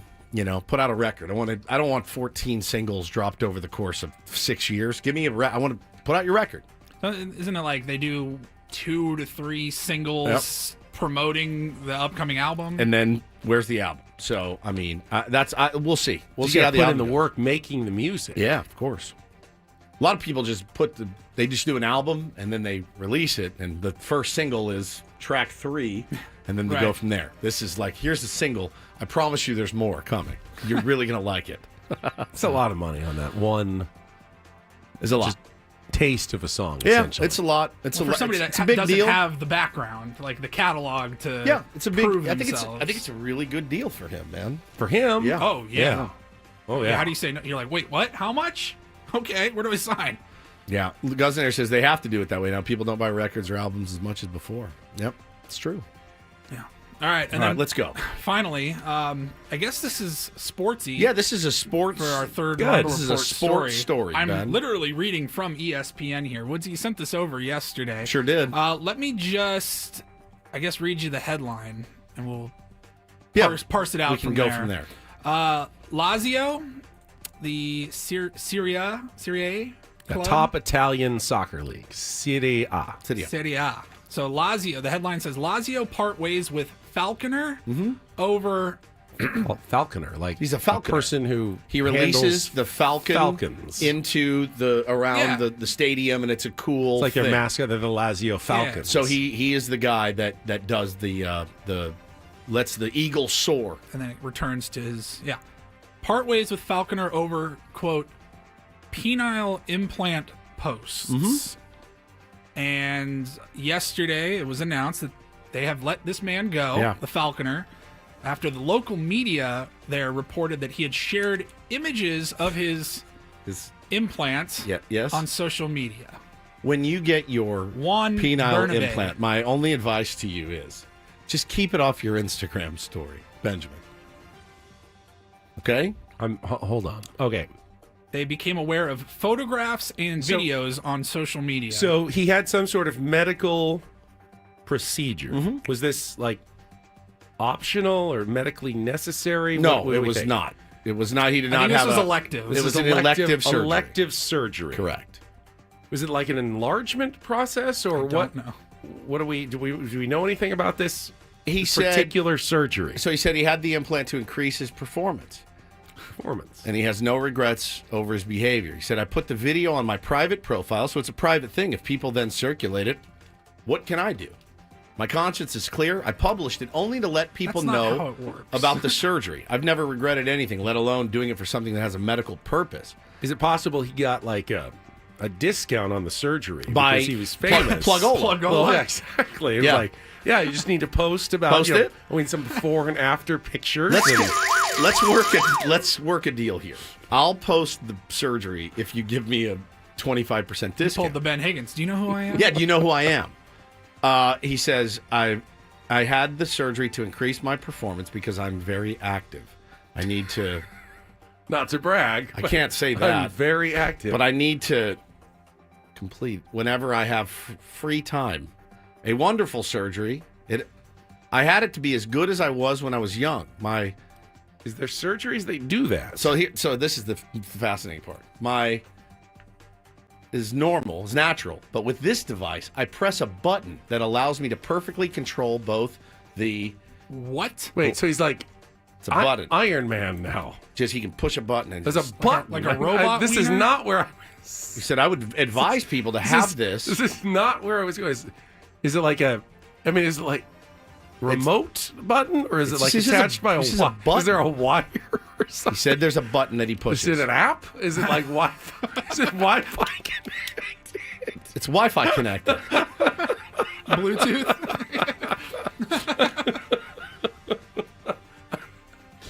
And you go to the bedroom and you go, I need your Wi-Fi password. What's your password? Oh, no. What's your Wi-Fi password? Sorry, babe, do you have a firewall up?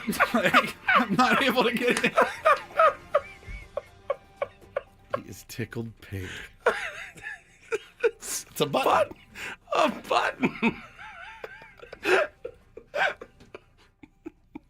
So much for foreplay. It's just Can he get hacked? Yeah.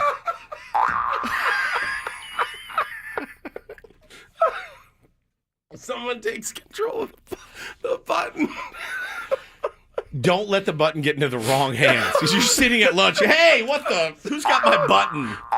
I didn't ask for this. I did not ask for this.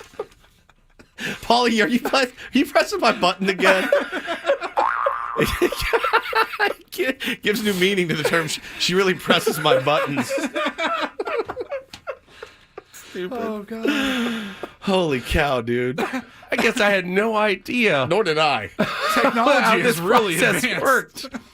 He said... I mean, what happened to pills? He said that this is amazing. Little blue pills. This seems like a really... So it's funny. He said, I used to rely daily on pills. Being able to control this is a step forward in my life. When I have free time, I always want to have sex. I would like to do it at least once or twice a day. Where do you live? Fantasyland? Once or twice a day? Good. How horned up are you? You're 56 years old, dude. Just are falconers that? I mean, God. You ever get surgery and they give you the morphine button and you're just laying there like, please, God, give me more morphine. This guy's just all the time pressing his button. This is the greatest story I've ever heard.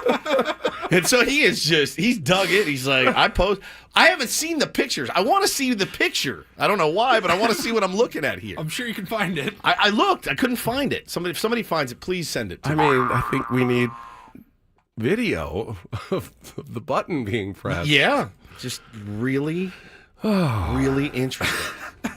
It's really interesting. Lisa says TMI, Falcon Guy. Yeah, Falcon Guy is not afraid. And he is like, not only is he not afraid, he's dug in. He's like, how dare you question my posting my own dong? He's been wronged. He's been wronged by this Lazio soccer team. I think so, too. I think he has a legit case. So you know how nowadays when not a celebrity, but somebody goes viral, maybe somebody streaks across a field or something, and it goes viral, they always get the offer from like one of those websites. One of those websites, Corn Tub or something. Yeah, Cam Soda. Yeah, Hey, we're gonna offer you, $50,000 to join us. Like, this guy's gonna be getting offers, right? 56 years old, and he's once or twice a day. I don't think I would if I could once or twice. I mean, that's exhausting. I'm exhausted thinking about it. Do you have to charge it? Like, does it plug into an outlet? Hang on. My charger's all jacked up. Oh my God, dude! Is it USB-C? I don't have a USB-C. I have USB-A. That's incredible.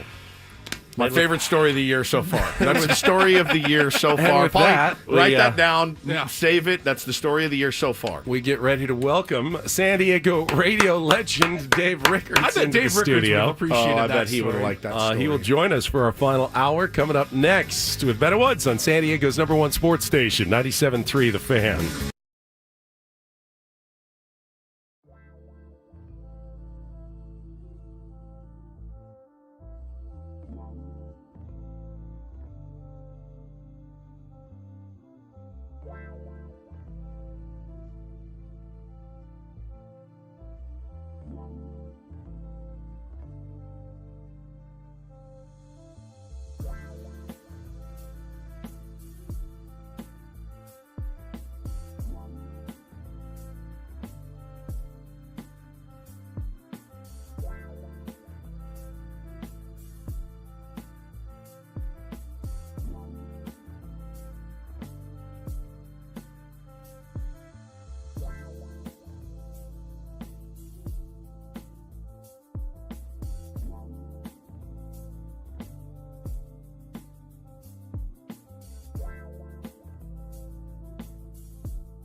Final hour of Ben and Woods here on a Tuesday. Just a reminder, our biggest fan contest is returning on January 27th. That's in less than 2 weeks. The grand prize, a spectacular night in the Odyssey Suite. Woo. That's at a Padres game. 20 tickets for you and your friends to enjoy it luxuriously. Watch a Padres game, and all you need to do to enter is register your name at 973thefansd.com/biggest-fan, and then start listening on January 27th, and we'll start announcing names. So during our show at 9 a.m., during the Annie and Elston program at 1 p.m., and then during the Gwen and Chris show at 5:30 p.m. every day, 3 chances to hear your name. If you do, you'll get a chance to call back and then qualify for the grand prize drawing. But right now, simple. Just put your name into the hopper by going to 973thefansd.com/biggest-fan, and that's the way that you can get into our contest, our biggest fan contest. I love the biggest fan, and if for all the people that have won it, you'll love Just it. ask them. Time of your life.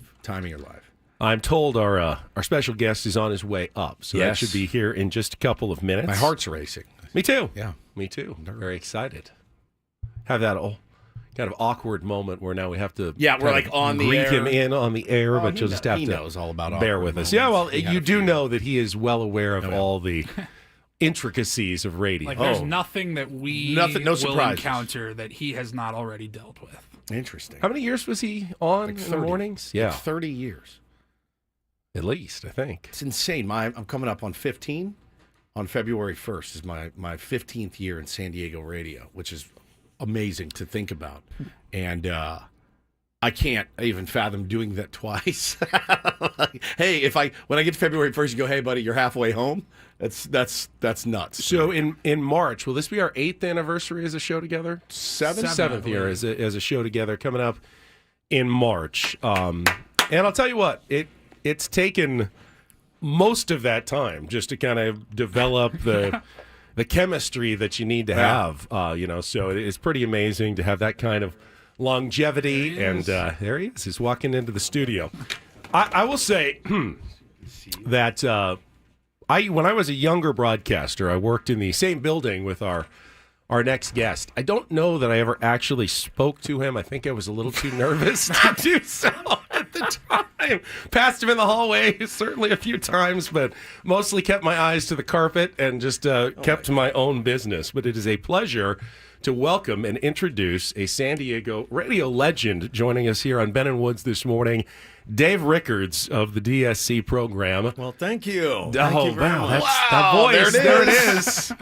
What a guy. Thank you so much. What do you mean, eyes to the ground? What is that I all didn't about? speak to you much, if at all, Why? over my I was nervous. He's nervous. Honestly, you're intimidating. You haven't. Not because you had a bad reputation, but I knew that you had a big show, and I had no business as a, young, nobody broadcaster speaking to one Dave Rickards. I've got that dick look on my face all the time. Don't Well, I get talk that to too me. now. I get that too from other people. He has that no one too. talks to me either, so I don't know why. This has been a long time in the making. I've been trying to get you on this show for the last couple of years now. Or on the golf course. Or on the golf course, one of the two. I feel like I'm better in here. Nick could impress you a little more in here than out there. He will impress you on the golf course. Oh, yeah? Is that Dave. right? He's a stick. He's a player? stick. All Well, right. how have you been? Great. Very good. Other than, these damn fires, they drive me crazy. Oh, We yeah. had a little tiny little spark out by my house today, and I called your man Paulie and said, I don't know if I'm coming in because everyone's watching this app like crazy. Everyone's on edge. My kids live up right by the fires up in L.A. right now, so it's been that's been no fun. But other than that, everything's good. Retirement is everything it's cracked up to be. Well, and so that's kind of where I wanted to start. Goose and I here would like to thank you for losing your edge and turning in your wings when you did, because without that happening, we would not have been able to go to Top Gun. We never would have gotten a ratings bonus. And since you've left, we've been bonused every quarter. So I want to thank you again Congratulations. for letting us slide into your spot. Thanks, Merlin. Yeah, thank you, Merlin. Cougar lost the turn of his wings. You guys are number I'm telling you. two characters. Go to Top Gun. Going to Top Gun. I can't believe what I'm going to say. I can't believe what I'm about to do here. I love that. Ben will Venmo you your royalties. thanks. Right on. I remember I was sitting in here that morning, and flipped. I flipped, and it was sad, and it was happy for you because I know what a grind it can be. And then I was obviously happy for myself because I thought, well, because we love to compete, right? We were competition and all pulling for the same ears. And with podcasting now, people can go, they can listen to you guys live, come and listen to us later. It happens. There's a lot more. Kind of sharing of audience, but when you're in the morning radio arena, you know this. You want every listener. You want every single one. You want loyalty. You don't want them going anywhere else. And when you guys left, I went, all right, boys, like we got to step our game up now, and we have a shot. And it's been great. Obviously, your voice is good missed. For you, man. That's awesome. It's been great. So thank you again for retiring. My family thanks you. My kids thank you. My wife thanks you. Well, you're lucky because that would happen with me. Some big shows would move on or retire or whatever, and I would tell my crew, okay, now we've got to pick up where they left off. Nothing happened. Zero. No movement. Nothing. I'm like, where'd they go? Where did the audience go? So nothing. Not to us, that's for sure. Dave Rickards joins us now, and it's funny. I've thought this about you for many, many years, and you can answer if this is a myth or if it's reality. You obviously have the talent to work in any market that you want to. And I always wondered, how many offers did you get over the years to move different places? And is the reason you stayed because, well, look outside, it's San Diego? So I worked a lot of places. I started when I was a kid, I was working in Chicago, and then finished college, went to Milwaukee, then Indianapolis, then back to Chicago, then Denver, and then here in 1990. And in those times, yeah, I had a lot of. The only way to get ahead was to go get a job offer. That was the only way. And I always was excited about moving to a different place. I loved going to a new town. So the places I didn't go were Tampa, Houston, Boston. I forget. There was Raleigh. I forget. There were a few other places. And that was the only way that you could get a job offer. Or to get ahead at where you were. At least were the companies I worked for. The only way you were going to get a raise is to threaten to leave. So, and then sometimes they say, well, there's the door. Be on your way. Forget it. Go take that job offer. And then you got here and started to establish yourself and your show. I interviewed in this studio. Really? Oh, yeah. We were offered your show. Oh, my God. I had many years ago. Yeah. Oh, when it flipped to that machine thing? I think it was going to be. I'm not. No, it was like two weeks ago. Yeah, 2 weeks ago they interviewed. Hey, he's here to announce they're back, and they're in mornings here on 97.3 The Fan. Yeah. See you later, everybody. This place was just being built. They weren't in here yet. Yeah, we weren't either. I saw this room as it was being built, and we were always struggling for our job. Even when we were doing fine, we were always like, well, I don't know if they're going to hire us again. I don't know if they're going to sign us to another contract. So, we were always talking to other people. And I remember being in here, and we were coming over here. There was a guy who worked here who was running this place that I loved, Bob Bollinger. I love Bob, yep. I'd go to work again for Bob in a heartbeat. Yep. I love that guy.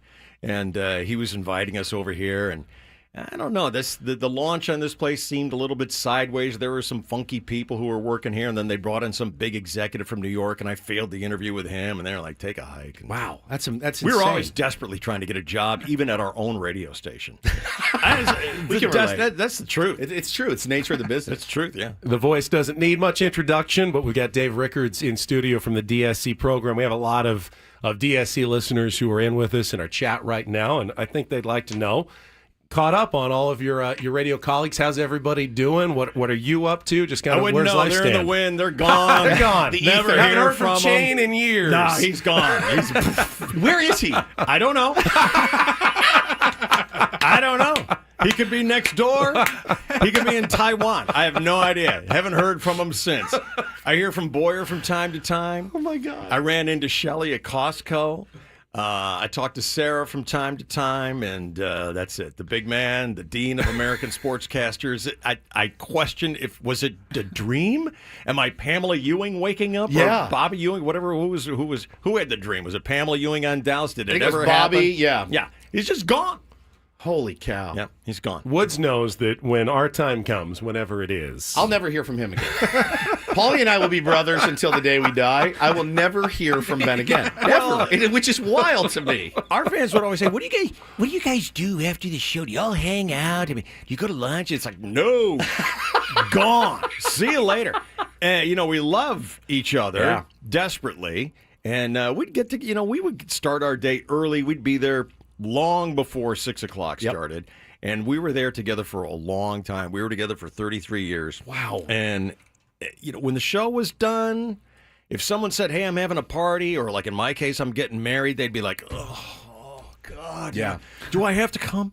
Do I have to come to that? We did not want to hang out together after the show. It's interesting, though, because you spend more time with your radio co-hosts than you do with your spouse. Yep. Your kids. That's right. You really do. You don't think about it. Do you talk to your significant other 4 straight hours at any point? Maybe 4 hours a week. Maybe. At most, you don't. Now, we lay next to each other and scroll our phones together, but we don't really speak. Like, really, ever after the kids are asleep. It's an intimate relationship to be on the air with someone for that long, that many hours. And people look at you when you say this, like, no, I don't talk to them. I don't know where they are. I literally don't know what state he lives in. So, wow, maybe they didn't get along. So, no, we get along fine. Yeah. We got along when we were working together, and then we went our separate ways, and that was probably the key ingredient to getting along. It's the most important thing, and people ask us the same question. And we actually do hang out a little bit outside of work. We play golf together. Woods makes me. I force him to do it. It's important, for the chemistry of the show. But I also genuinely love these guys and love their company. But it's true. Like the intimate relationship that you have is a weird one. You always care how they're doing. You don't need to be involved in every intimate detail of their life. Right. You just don't. Do you remember the PD phrase clock integrity? It's time to take a break. Yes, clock integrity. I never paid attention to that. Yeah, we never did. We got to check traffic. Woods has got to do a little spot here. We got Dave Rickards in studio. We'll get some more stories. We mentioned the one legendary April Fool's Day prank. We were wondering how much trouble you actually got in for that one. We'll talk about that coming up. First, here's Woodsy. If you're a California sports fan, good news. Underdog is available to play in your state. That's our state. We can now play Underdog, the best place to cash in on all your takes during the playoffs. Which players are going off, which ones are ice cold. Based on some of my recent performances, I need to spend a little bit more time in the Underdog app this week. I was just looking at the games ahead this weekend. Like, will Patrick Mahomes throw an interception? I think he will. I'm gonna take one, over half of an interception. But with their pick'em game, you could win up to 1,000 times your money. All you got to do, choose higher or lower on player stats, yards, touchdowns, picks, and more. So Underdog, again, the best place to play pick'em. Download the app today. You can sign up with the promo code Woods when you sign up. Please deposit now. You'll get up to $1,000 in bonus cash instantly. That's promo code Woods when you sign up. Must be 18 and over. Present in a state where Underdog Fantasy operates. Terms do apply. Concerned with your play? Call 1-800-GAMBLER or visit ncpgambling.org.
Hamul Casino.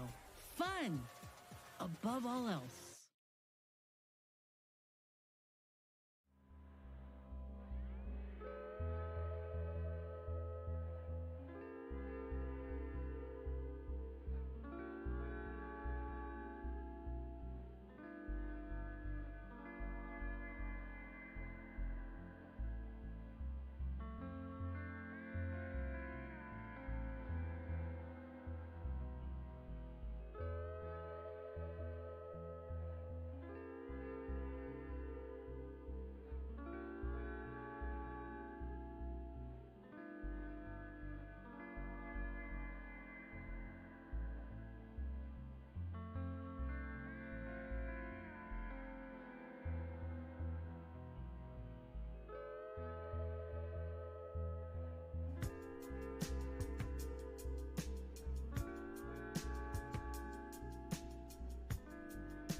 Chat. She says, I've known Steven for 11 years. This is the moment he's been waiting for all 11 of those years and beyond. And she knows you are very revered in the Woods household by me. Dave Rickards joins the Ben and Woods program today. She's a cookie. I like that girl. She is, man. Yeah. She is something else. She's also a huge, huge fan as well. Likewise. So, yeah. How did the process work for you guys? I mean, I know it's taken us years just to figure out our process. I don't know if we've even figured out our process yet. But when you were like putting together a show, daily morning show, hours, how many hours were you on? 4 or 5? 4. Well, we never. 10 o'clock didn't mean anything to us. We you go until we were done. you could just keep going. Yeah. We're a little more on the. We're trying to get out at 9. Actually, sorry, that's what we're trying to do. Yeah, well, they'll cut your pay if you do that. So don't let them. Don't let them talk into that. How did your process work? So when we were dialed in, it was kind of a follow the leader kind of a thing. I would come in, and I had a plan for the day, and that was in my head. And whether the plan worked out or not, everyone got in line and followed me. My mantra was support the host. Support the host. Whatever I'm doing, get behind me and just follow me in.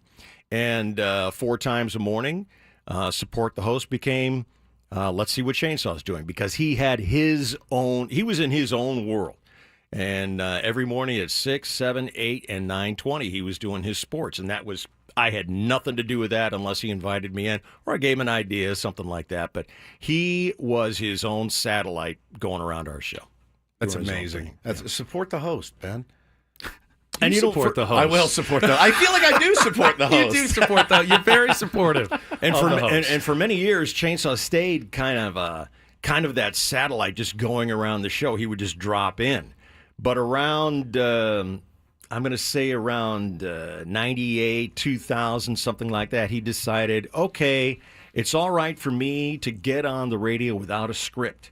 I'll join the talk radio guys, because Chainsaw was all written out. He was very carefully, his process, his preparation was precise. And just coming on and talking like you guys do every day, which is a skill that most people don't have, he was reluctant to be part of that. But once he got into it, he loved it. That's amazing. Yeah. That's amazing. And I think it's important for Woods and I that we want to be ourselves. Our honest self. And Woods gave me some great advice when we started this show. I still think about it almost every single day.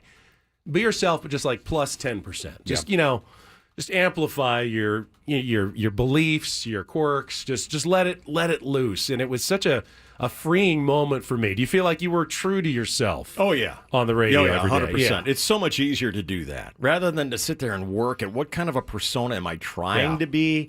Because most people are alike. And if you start talking about some stupid problem you're having at home, 50% of the people listening to you are going, oh, I'm going through that right now, too.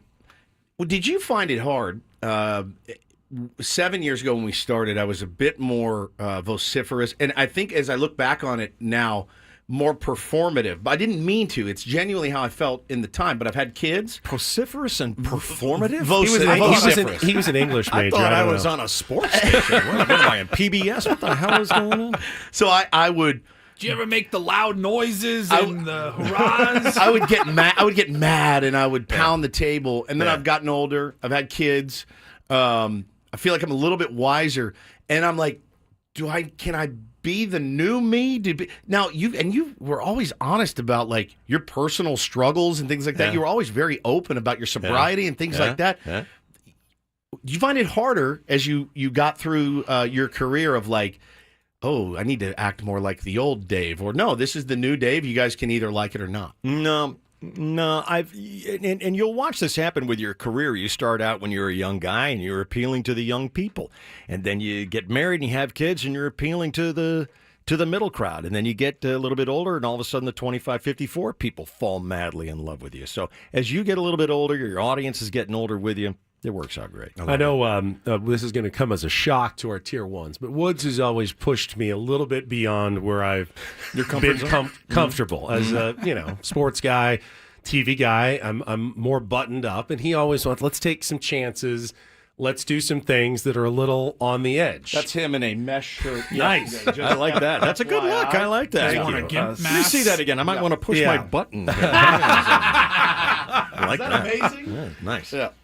So you guys took some chances on the DSC show. One of them, a legendary April Fool's Day prank, when you convinced a good portion of San Diego that the space shuttle was going to land right over here at Montgomery Field. Tell me about that story, the origin, lead up, the fallout, and what exactly happened. So April 1st is our show anniversary. That's our first day, April 1st, 1990. And so we consider that our high holy holiday, and we treated April Fool's Day as an opportunity to try and pull off a gag. And we did probably 7 or 8 really good April Fool's Day jokes, but nothing compared to landing the space shuttle, which I think that was in 92 or 93, which is when we peaked, and it was all downhill for the next 30 years after that.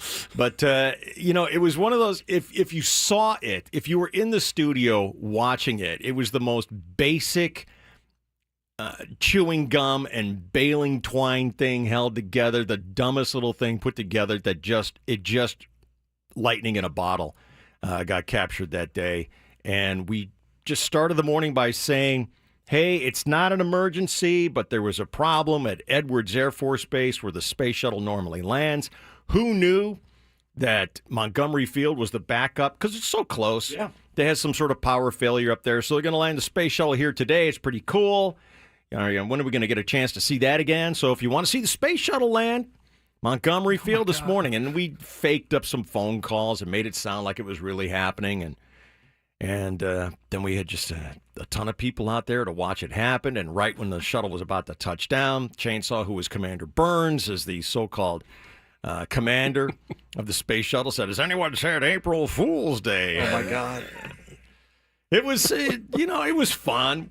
It was a fun little gag, and the media picked up on it. Next thing I know, we were on CNN headline news, and then all the guys and women who follow us in the Navy and the Marines were sending us newspapers from overseas. And you got to remember, this is before the internet and before email and all that kind of. So newspapers were still important. So we're seeing these headlines in these newspapers from everywhere, from France to Saudi Arabia, about this gag that we pulled. I'm playing the tape on CNN because, look at me, I made CNN. It's a big deal. Meanwhile, the president of our company and the general manager of our company are losing their minds. They're absolutely losing their minds. And as far as I can tell, the biggest complaint that they had was they might have to pay the police for parking. This is what they kept saying. It was. They kept saying, do you realize that we're going to possibly have to pay the police? And I said, what are you talking about? They had to send police out there to direct traffic. And I said, that's their job. They do that every day. And, of course, no bill came from the police. Yep. And, I don't know how many times at how many radio stations our managers have said, we're going to lose our license. We're not going to lose our license. No one's ever lost their license in the history of broadcasting.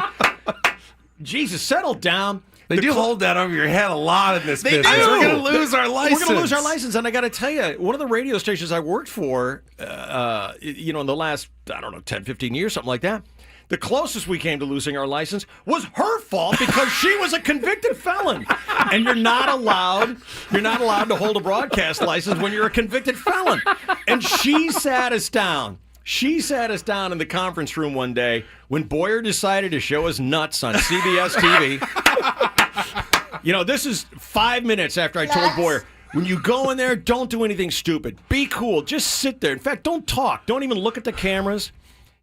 This is when we were working at an AM/FM TV station. We would do this cross promote, and I sent Boyer, and Boyer heard me say I said, don't do anything stupid, and he heard me go, I better show my nuts on TV. Oh my God! And so he did, and the camera tilted right up, and he started jumping up to get his nuts up into the camera shot. So we get called in to the owner/manager's office, and she's like, we're probably going to lose our license over the... Nothing happened. She was the one who called the FCC and said, one of our guys showed his nuts. I was like, are you crazy? Oh, my God. Well, we got to get out in front of this. I'm like, no, you don't. You don't know anything about it. You get behind it. You hide. You tell people, don't answer the phone. Nothing happened. No. I don't know what you're talking about. We didn't do anything like that. And, of course, she goes on to be a convicted felon, and she's the one who was going to cost us the license. So we never got fined a day in our lives. That's so refreshing to hear, because I'm threatened all the time by management here, and now you've just taken the reins off of me, Dave Rickards. Thank you. We're going to take a quick time out. When we come back, we've got one more segment with Dave Rickards. I want to hear about some of the interviews, guests that have stood out over the years. Radio beef. Things like that. I know you want to hear about that as well. All of it. First, you want to get in the action with Prize Picks. It is fantasy. It is daily fantasy, but they have got it right. 10 million members, billions of dollars in awarded winnings, and you can win up to 1,000 times your cash simply by picking more or less on between 2 and 6 player stat projections in whatever sport you're watching, whether it's football playoff season, basketball is going on right now, hockey, soccer is about to get started here. They have lineups that you can set every single day. As many as you like, as few as you like. You play the way you want to play, and it's so easy. To sign up, all you have to do, go to their website, download the app at prizepicks.com. When you do, use our code KWFN. You're going to get $50 instantly when you play your first $5 lineup. That's a lot of free play to get you started. Build up a little bit of a bankroll by using the code KWFN. Get your $50 instantly when you play your first $5 lineup. It's very easy to upload. They've got MasterCard, Venmo, Apple Pay, and when you win, it's really easy to get your money back in your account. I've already done it a few times. I've been up for this last year, just really having fun with it. You can do the same. With Prize Picks, run your game. Must be present in certain states. Visit prizepicks.com for details.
The stories keep flowing. Unfortunately, we do have to take a couple of breaks, but we're done with those until the end of the show. Coming up at 10 o'clock, Annie and Elston. We got Dave Rickards in studio from the legendary DSC program, over 30 years on the air here in San Diego. I listened, growing up, going to school in the morning. You probably don't like hearing that. No, I love it. I love it. No, I do. I know what you mean. But I mean, look, you're not that much older than I am, but right. I did listen. Driving to high school in the mornings, and no one avoids Father Time. That's okay. It's so cool actually when you run into people who are 45 years old and their kids aren't even kids anymore, and they're like, I listened to you in the back seat when my parents were driving me, and sometimes we had to turn the radio off, and you look at these people, it's like, wow, I've been part of their life. They've been part of my life for a long time. It's cool. I'm down with it. Anybody who tells you otherwise is stupid. They've missed the gift, honestly. It is a gift. Forget that. I mean, everybody ages, everyone gets old, and that should be a good thing for you. The alternative is something That's you definitely right. don't want. I don't want that. There you go. So I wanted to ask you about some of your interviews that you did over the years. Like, who was like, I think as a host, you always feel like, all right, that was pretty cool that I had a chance to talk to so-and-so. What are the ones that stand out in your mind from your radio career? It might be a disappointment because I am such a rocket head. I mean, I just love space, flight, moon, exploration, stuff like that. So talking to Alan Shepard, Apollo 12. Wow. Apollo 14. Guy who walked on the moon. That to me, he was part of the Gemini and the Mercury program and all that kind of stuff. And I don't know if there's any guys left who actually walked on the moon. And so that was a personal thrill for me. He was super cool. There's nothing like, as you guys know, there's nothing like having someone that you're really looking forward to come into the studio and they're down. They're super cool. They get it. Yeah. And athletes are tough because very few of them get it. Especially the bigger they are, the less they get it. Right? I'm generally not looking forward to athletes. Yeah. Because they don't want to hang with anyone but athletes. Yeah. Which I'm not. Right. Not at all. And I have so much experience with athletes, and whatever it is in their culture and their life, they really, I've watched this so many times, they really only want to hang with other professional athletes. Yeah. And that's fine. That's their choice. That's their whole thing. But they just don't want anything to do with me. And it's a drag when someone comes into your studio and you're like, they're doing this because they have to. And it's like, oh, God, I'm going to make this as easy for you, quick as possible. But every one of my interviews that I liked, that I enjoyed, the thing that bugged me about it is I'd run out of time. Yes. I want you for an hour. Yeah. I want you for 2 hours. With no breaks. None. I don't want to stop. No. Forget it.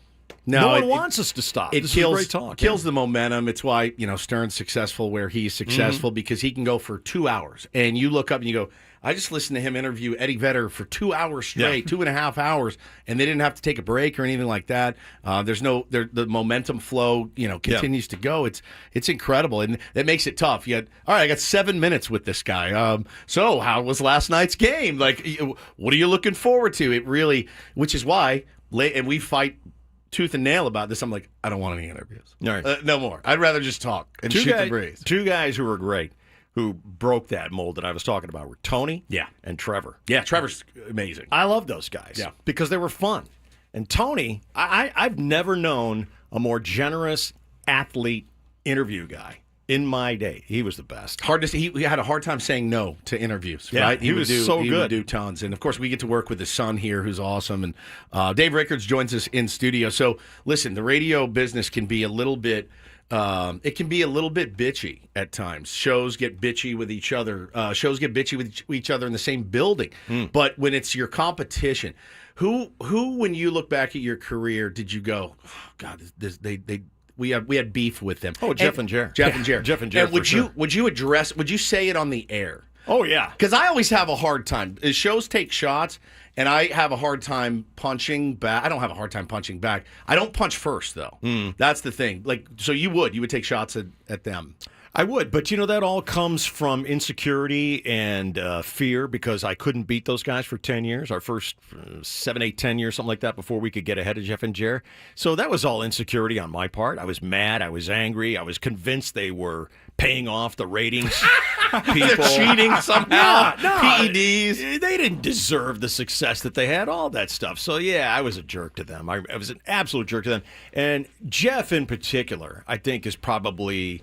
I think inside he's probably the nicest guy. Yeah. He really is. And when we got brought together in the same company, and I was sitting in the program director's office before our first show, and Jeff walked in and sat down and tried pulling off a little gag, and I was really, really starstruck and insecure, and I didn't get it. And the poor guy went out of his way to say hello, and I'm like, I don't want anything to do with you. Get away from me. I wanted to kick his ass. That's amazing.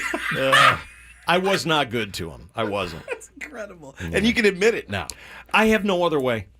There's no other way. If I went back 20 years ago or whatever that was, I'd do the same thing. Yeah. That's just my way. That's just the way. Yeah. I always am... I'm hesitant when Woods mentions any other radio station at all. I really don't talk about other stations. Don't talk about anybody else. Yeah, it's like, a lot of people don't hey, like that. there's nothing that exists outside of this studio, right? Uh-huh. We're our own universe. You weren't dating men before me. I don't want to hear your body count. Yeah, but Woods is a little more. He's honest about everything.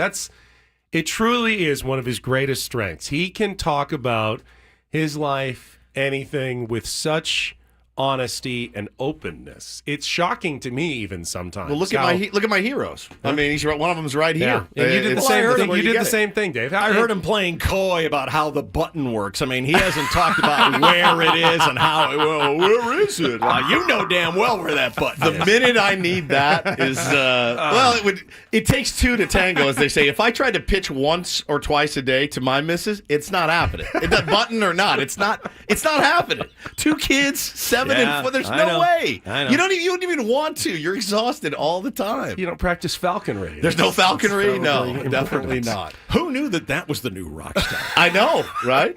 Andy said, come home smelling like dead mice and feathers all the time. Andy says in the chat, he says, I'm sure it's hell for hosts, but radio rivalries are so entertaining. They are. They absolutely are. Mm-hmm. They absolutely are.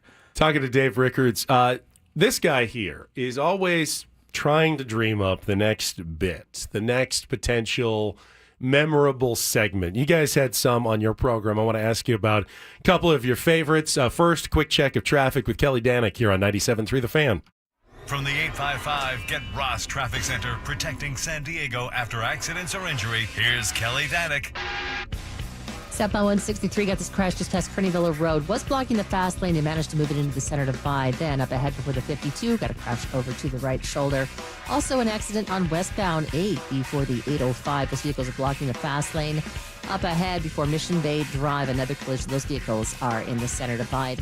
Westbound King Freeway still clearing an accident near College. Got the slow lane blocked. I'm Kelly Danick with Ben and Woods, San Diego's #1 sports station, 97.3 The Fan. Feel like you, a lot of consternation. I mean, we've had Don't Do This on our show forever. We got our game, Take on Woods. You're always trying to think of what's the next thing. You had some famous ones. People are in the chat sharing some of their favorites, like Lash Wednesday. Lash Wednesday's a genius. What were some of the origins? What were some of your regular bits over the years on DSC? The ones those were great. And some insane things happened during Lash Wednesday. What people will call up and tell you, my whole the stupid bit was I pretended to be this radio reverend. You call me up, you confess to me your sin, and here's 2 tickets to the Laser Pink Floyd show or some Circus Vargas. Here garbage you go. like Enjoy. And sometimes people and so the takeoff was like confessional, and sometimes people would call up and tell me something. And they're talking to a guy with a 50,000-watt transmitter, and then later on down the line, when they get in trouble, it occurs to them, wait a minute, this wasn't a secret? It's like, no, you're on the air. Radio. Yeah. You're on the air. So that was always a big surprise to them. You talked about the space shuttle landing. That was a throwaway bit. We thought that this would just be something fun to do. We had no idea that it would turn into the monumental thing that it was. Doing the joke of the day, that to me and Chainsaw and Boyer in particular, that was a thrill for us because we're all fans of 1940s and 1950s radio, which was real theater. Yeah. And that was an opportunity to work as a performer, as an actor with sound effects and all that other kind of stuff. So we really highly produced those things. We we had a lot of fun putting those You're like those guys who recreated the radio baseball broadcast. And You have to hit the bat, and you have the sound of the cheering and stuff because they're not really there, and they're creating it. All theater of the mind, all from scratch. Yeah, we love doing that. It's so hard to stay creative. And when you think about being creative, you can't be creative. It's this personal hell that I live in almost on a daily basis because I don't want to do the normal thing, right? Of, let's talk to the beat writer for this college and we're playing this team and let's talk to their beat writer. Sometimes it's good if we have a good relationship with them and you know they're good on the air. Yeah. But I like to do things differently. We have done things differently. But, for you, man, putting this as the leader of that program, how daunting was it for you on a daily basis to be like, all right, because I asked you about this. We went and had coffee. Dave was kind enough. I was up for a job at 91X. And I really wanted it badly. Mm-hmm. And I didn't get it, but I ended up getting this soon after, and so it all worked out. But the thought of being able to carry a show is so daunting. And then to have to do it every single day creatively, how did you do it? Dave, you should see this, man. When Ben takes one day off, he forgets when we go to break. Oh, I forget. Traffic. I forget all of it. He's like, "Do we have traffic? What are we doing here?" I'm a wreck. Well, it would be a mistake to not respect everybody's position. Yeah. You've got your spot. Ben's got his spot, and that's why you guys fit together so well. But it is a fit. You're piece in the jigsaw puzzle, and that's what works so well. And when your piece is gone, it's incomplete. Very much so. And there's nothing wrong with that. Nothing wrong with that at all. Think about taking Kramer off Seinfeld. Right. Something would be wrong. Yeah.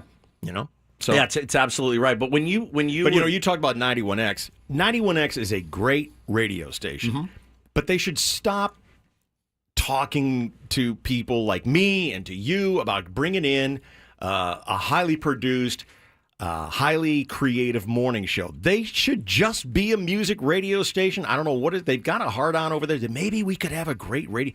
Stop doing that. Just be a music radio station. This is a ton better fit for you over here. Oh, 100%. 100%. And but Dave was kind enough to join me and teach me a little bit of wisdom. And, you're telling me about kind of your process every day of planning the show. You go out onto your deck and sit down. And before it was, maybe pour a vodka cranberry or something and get into it. But once you got sober, going out and sitting on the deck, trying to figure out the 4-hour show the next day, it is a daunting process. That's the work.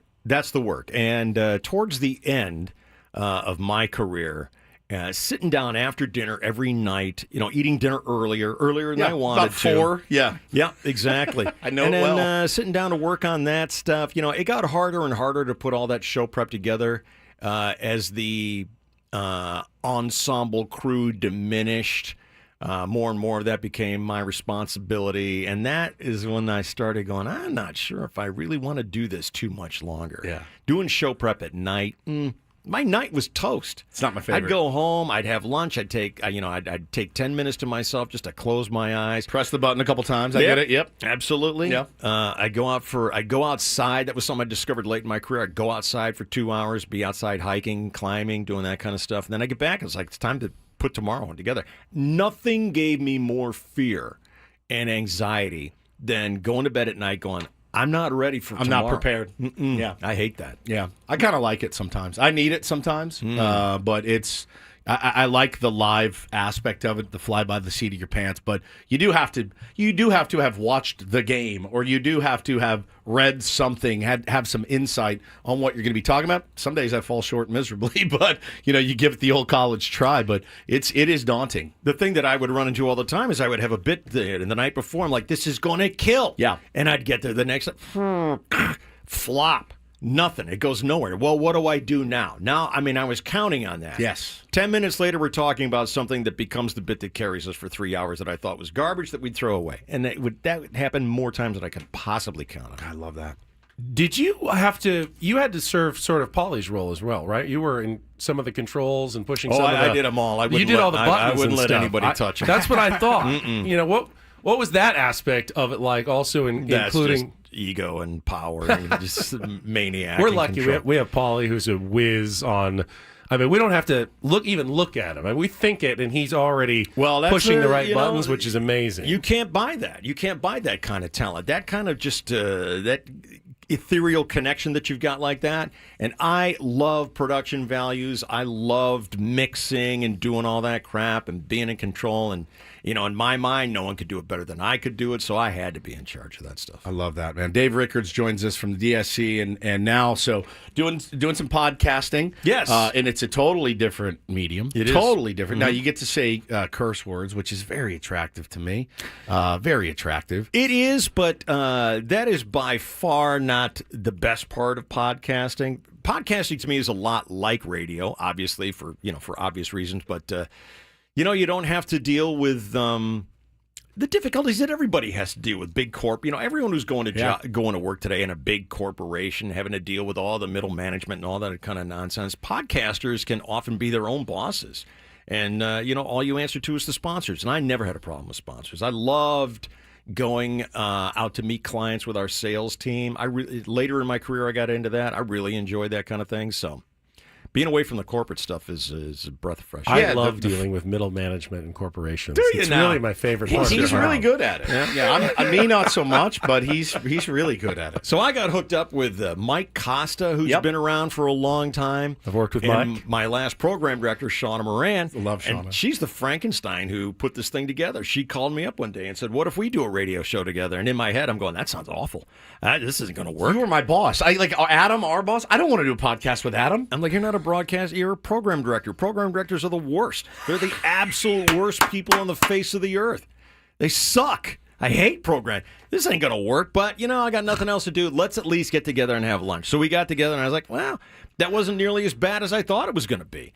So we decided, let's do a little practice thing. We'll Zoom, and we'll see if we got any kind of chemistry, which we won't, because chemistry, like you two guys have, you can't put a dollar figure on that. And I was like, this is going to be terrible. Sean is going to suck. Costa, he's just awful. I mean, we did this show. I was like, wow, that's a show that people who've been together for 5 years were doing right there. So one thing leads to another. Next thing I know, we got a podcast. I love it, man. I love it. And they're great. They're really great. They're great people. I know them both very well. Shauna hired me for, a part-time role over there. And again, it was not getting that gig there, which I thought was going to be the end of my world. And I almost walked away from radio and was going to quit. My wife wouldn't let me. She would not let me quit. And then that's when I met Ben.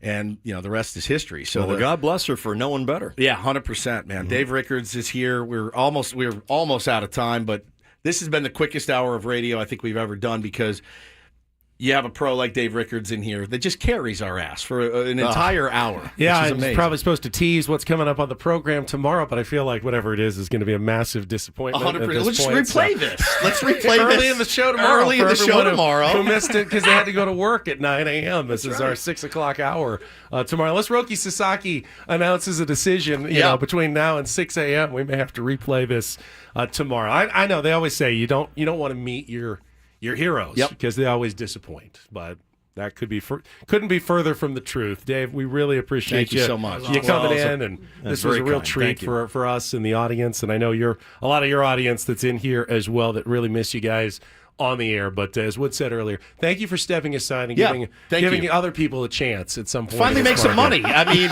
Jesus, I was never going to sniff a ratings bonus as long as this guy was on the radio. So, boy, go get him.